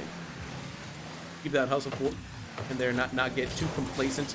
Don't get lazy. Don't get lackadaisical and leftover kids. saying, hey, that's a loose ball. You know, that's what I call a cleanup on aisle goal, because they spill the ball right out in front of the goal there, and someone gets on there and comes like, clean up on aisle goal, and they come in and rush in there, and that's, you know, that's leftovers right there. He says, no, that's my meal for the next week right there. I love goals. Absolutely. And another one. Peachy with a nice quick goal right there. Great shot there from Peachy off the restart there. Able to find the hole in the defense. Leftover kids unable to get there in time to jump on that one. 2-1 now. 3 minutes still to play. And now we got ourselves a bit of a ball game. That 2-0 lead is the most dangerous lead in esports, they say. You know why? Because if you get a two-goal lead there with no goals against you, you get a little complacent. You start feeling a little too confident there, and that can lead to mistakes in the back end there. You're like, oh, no, these guys can't possibly beat us. And next thing you know, you're staring at a tie game as No Lid ties it up. They'll find a way to get past their defense. Get the goal. Yeah, they kind of double committed a little bit there, set up an easy, little ball right there, just kind of floating in no man's land. And No Lid said, hey, like, no lid, no man's land, you don't need a hat in the Badlands, right? You just need to score goals. All right.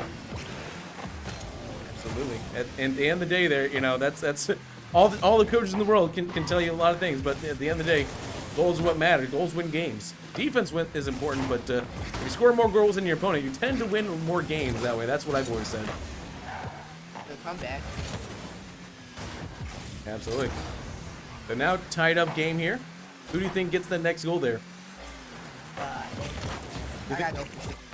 Go for the next goal. I think Danny James is going to have to go for that goal after giving up the 2-goal lead.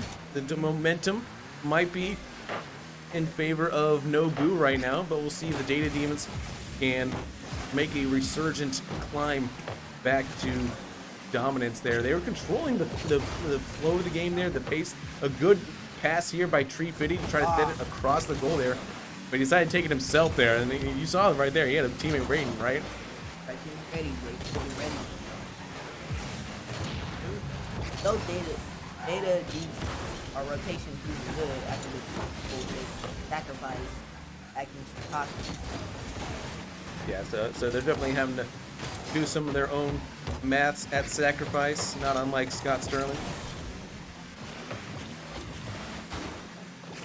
Pro wrestling joke, don't worry about it. One person in the chat is gonna know what I was talking about there, and they're gonna appreciate it. Meanwhile, Peachy, they have the lead now. What about that? How that happened? I don't know how to say. Kiki got that shot because Fred or Ted wasn't ready for it. Yeah, there's a little bit of backflip there. Feels backflip, man, but nevertheless, it's live environment. You gotta deal with what you gotta deal with. And Peachy able to take advantage here, gives them their first lead just outside of a minute left to go here in game number 1. Let's come back. Got find that spot. One spot where you chase full moves, get ready to pass in. 5 words there. Nice little dump into this area where Peachy forces the save out and Leftover Kids. Tree Fitty trying to do it himself here. He's got some support with Leftover Kids. Final 38 seconds coming up right in the middle there. Bill Mel, the side flip. Had a good opportunity to maybe put a shot on target. Instead, ball comes right to him. What do? Side flip out of the way. That's what you're supposed to do. Meanwhile, Frenchie posts it home for a second goal to take the lead. Look at this save there. 20 seconds. 4 goals. It's 11. It's 2 goals per, a goal every 11 seconds. So just a 2-goal deficit. I've seen it happen. It doesn't happen very often, but I've seen it happen. This two on their range, they take like a minute per goal. They need to get ready. They go rotation, takes like another 10 seconds. Find that next gear, right? That's hard. That's a goal there. As this one gets cleared off the line here, Nobu takes game number 1 there off the executions from Peachy. 3 demos there and 28 carbs bumps. I love the way Peachy is playing there. That nice physical, get in your face, take your opponent off their groove there by just demoing them. It's like, hey, take a timeout for 3 seconds. if I was it, I would just do this. I would just demo the goalie, then get your two teammates ready for all in because the goalie ain't ready. Right. Absolutely. Yeah. You know, if you can find that space at the goal line there, gives you an opportunity, a much better opportunity to find success, getting a goal, and can put you into a very advantageous position there. So some people have issues with demos. You know that? Like, why do you think people do not like demos in Rocket League? But demos more often get the player mad and off the game. It happens. Yeah. But like, to me, I also view like, hey, you know, if they're demoing you, what if you just start demoing right back, right? Like, then it can kind of create that even playing field, right? So like, if there's a mechanic that's totally legal and part of the game there, why not use it to your advantage? And I think that's something that Peachy certainly has taken advantage of with the bumps, able to try to put their opponents in a position that's less optimal for them to be able to hit the ball. But the demons got the data, so I can get it. Yeah, so hopefully they use that data, those analytics there, to try to figure out a way past the defense of Nobu, because right now Nobu has looked very strong here. I see them stealing the boost here away from the Data Demons. That makes them a much harder team to be able to do things in the air there, because they don't have as much boost to be able to deal with it. Need that much boost to change. The game, I can bet that is a wise maneuver there. I myself, I'm a bit of a boost hog. I just eat up as much boost as possible on the field, for good or for worse, and that's probably why I'm still stuck in Diamond. So, shoo! All right, cool. All right, you want to hint?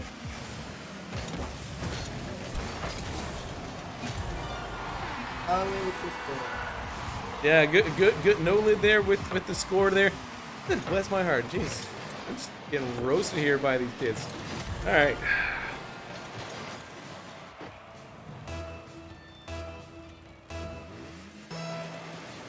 Meanwhile, back to the game here. We got 3 minutes, 18 seconds still to play.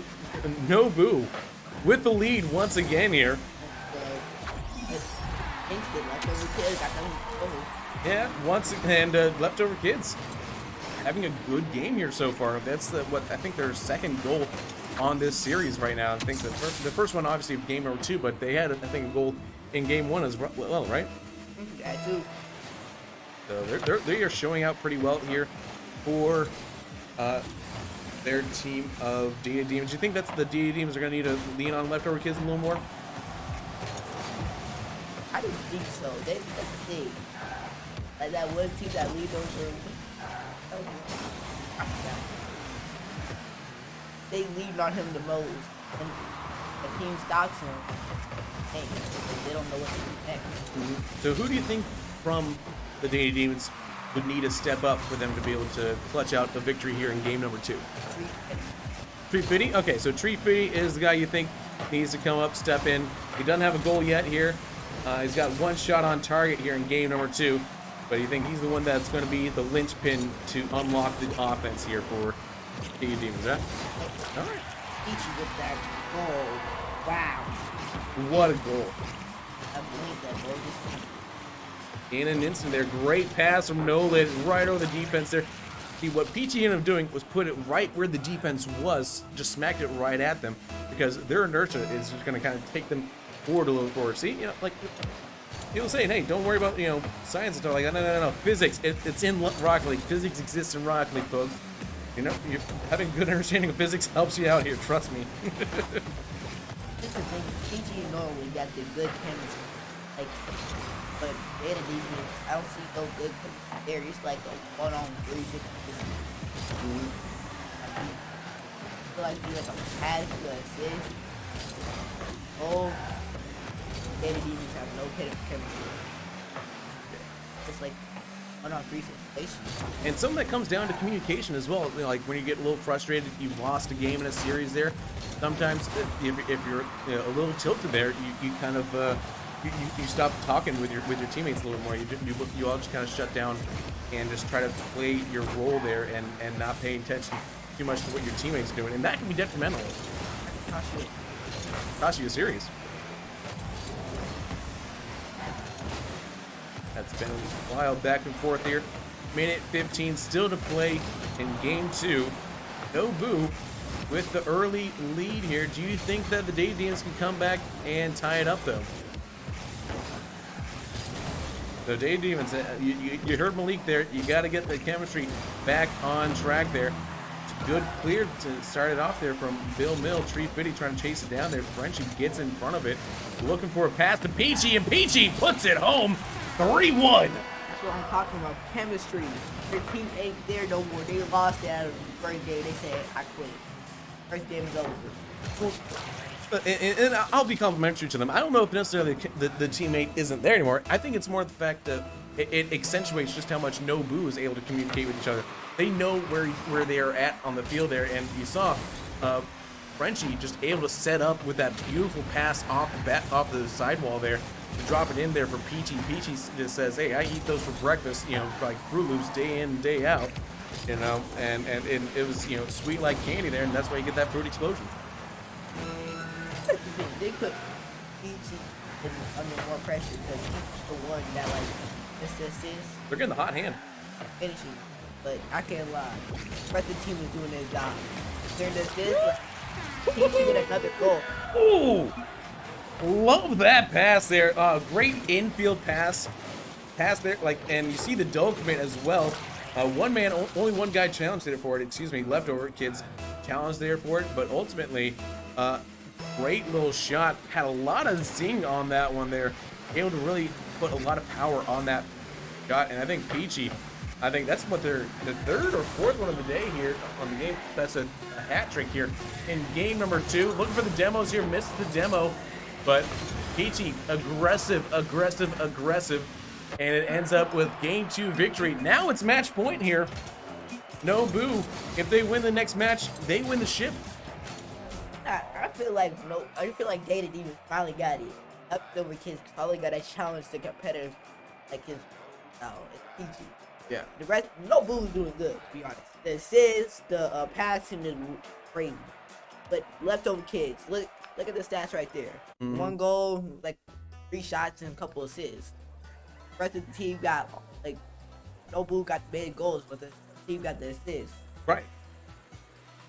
Well, and again, so this is game number 3. I've always viewed game number 3 in a best of 5 as the crux of the match, right? If you win game number 3, statistically, you're more likely to win the entire matchup there. You know, it's not, you know. Nah, that's what I would say to that. I would say, like, game number 3, when they're putting the loose team in their hand now. They saw what they could do and just put it in there. But we didn't see much momentum in favor of the Data Demons there in game number 2. They looked, I'd say, worse than they did in game number 1, where at least they had a lead there for a time, and then where they seemed a little bit kind of outclassed on the field there a little bit against No Boo. So it's going to be hard for them, I think, in game number 3. This is the most critical game, obviously, because if they lose this, then it's, you know, game, set, match. It's 3-0 on a best of 5 there. You only need to win 3 games. So they have to. It's a critical, this is a must-win game here.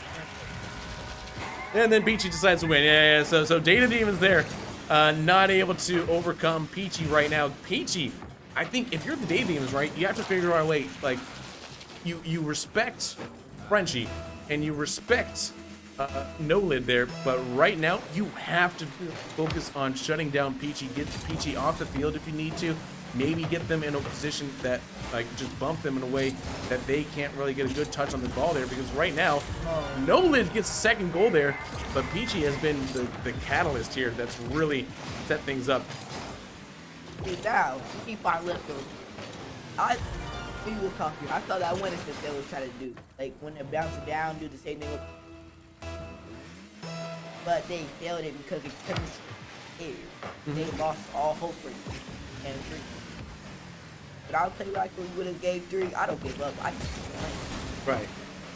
Yeah, so I think that's great advice there for the Data Demons. Just they gotta, you know, not give up there. Saw a nice little pass attempt there from Peachy to No Lid. Frenchie has also been a very quietly strong performer for them, just distributing that ball to his teammates there.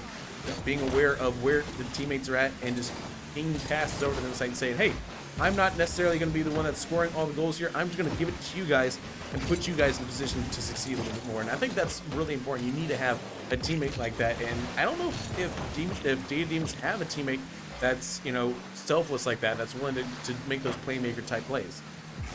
I feel like the Nobu hockey, when they hit 3 goals, why Data Demons head back up? Well, as we said before, the 2-0 lead is the most dangerous lead in esports. Tree Fitty with a shot denied by No Lid. But man, that one was, you know, you got to be careful about a 2-0 lead because it can quickly evaporate, as we've seen already on this stream here. It's the time of the, you know, where as commentators, I feel like we got to be on our toes the most because something can change on a dime there. And that can change the total dynamic and the storyline of the game. I just say with commentators, because watching it you see all the eggs coming out that pass right there. Yeah, great little Peachy stealing the ball there. I'd say that really should have been a goal that belonged to Frenchie. But Peachy decided to get in there and deny it. It's a little toxic there, I'll say. Like, listen, when you score snipe a goal away from your teammate there, it's a little toxic. But as long as everybody's laughing and having fun, that, you know, it's all right. As long as you're like, you know, you communicate it. I think that cost me chemistry. Think of that seal the deal like Frenchie said, "You're dead to me." You stole my goal. You're dead to me. Without Peachy, why? It's a hat trick. Like Peachy, like all game.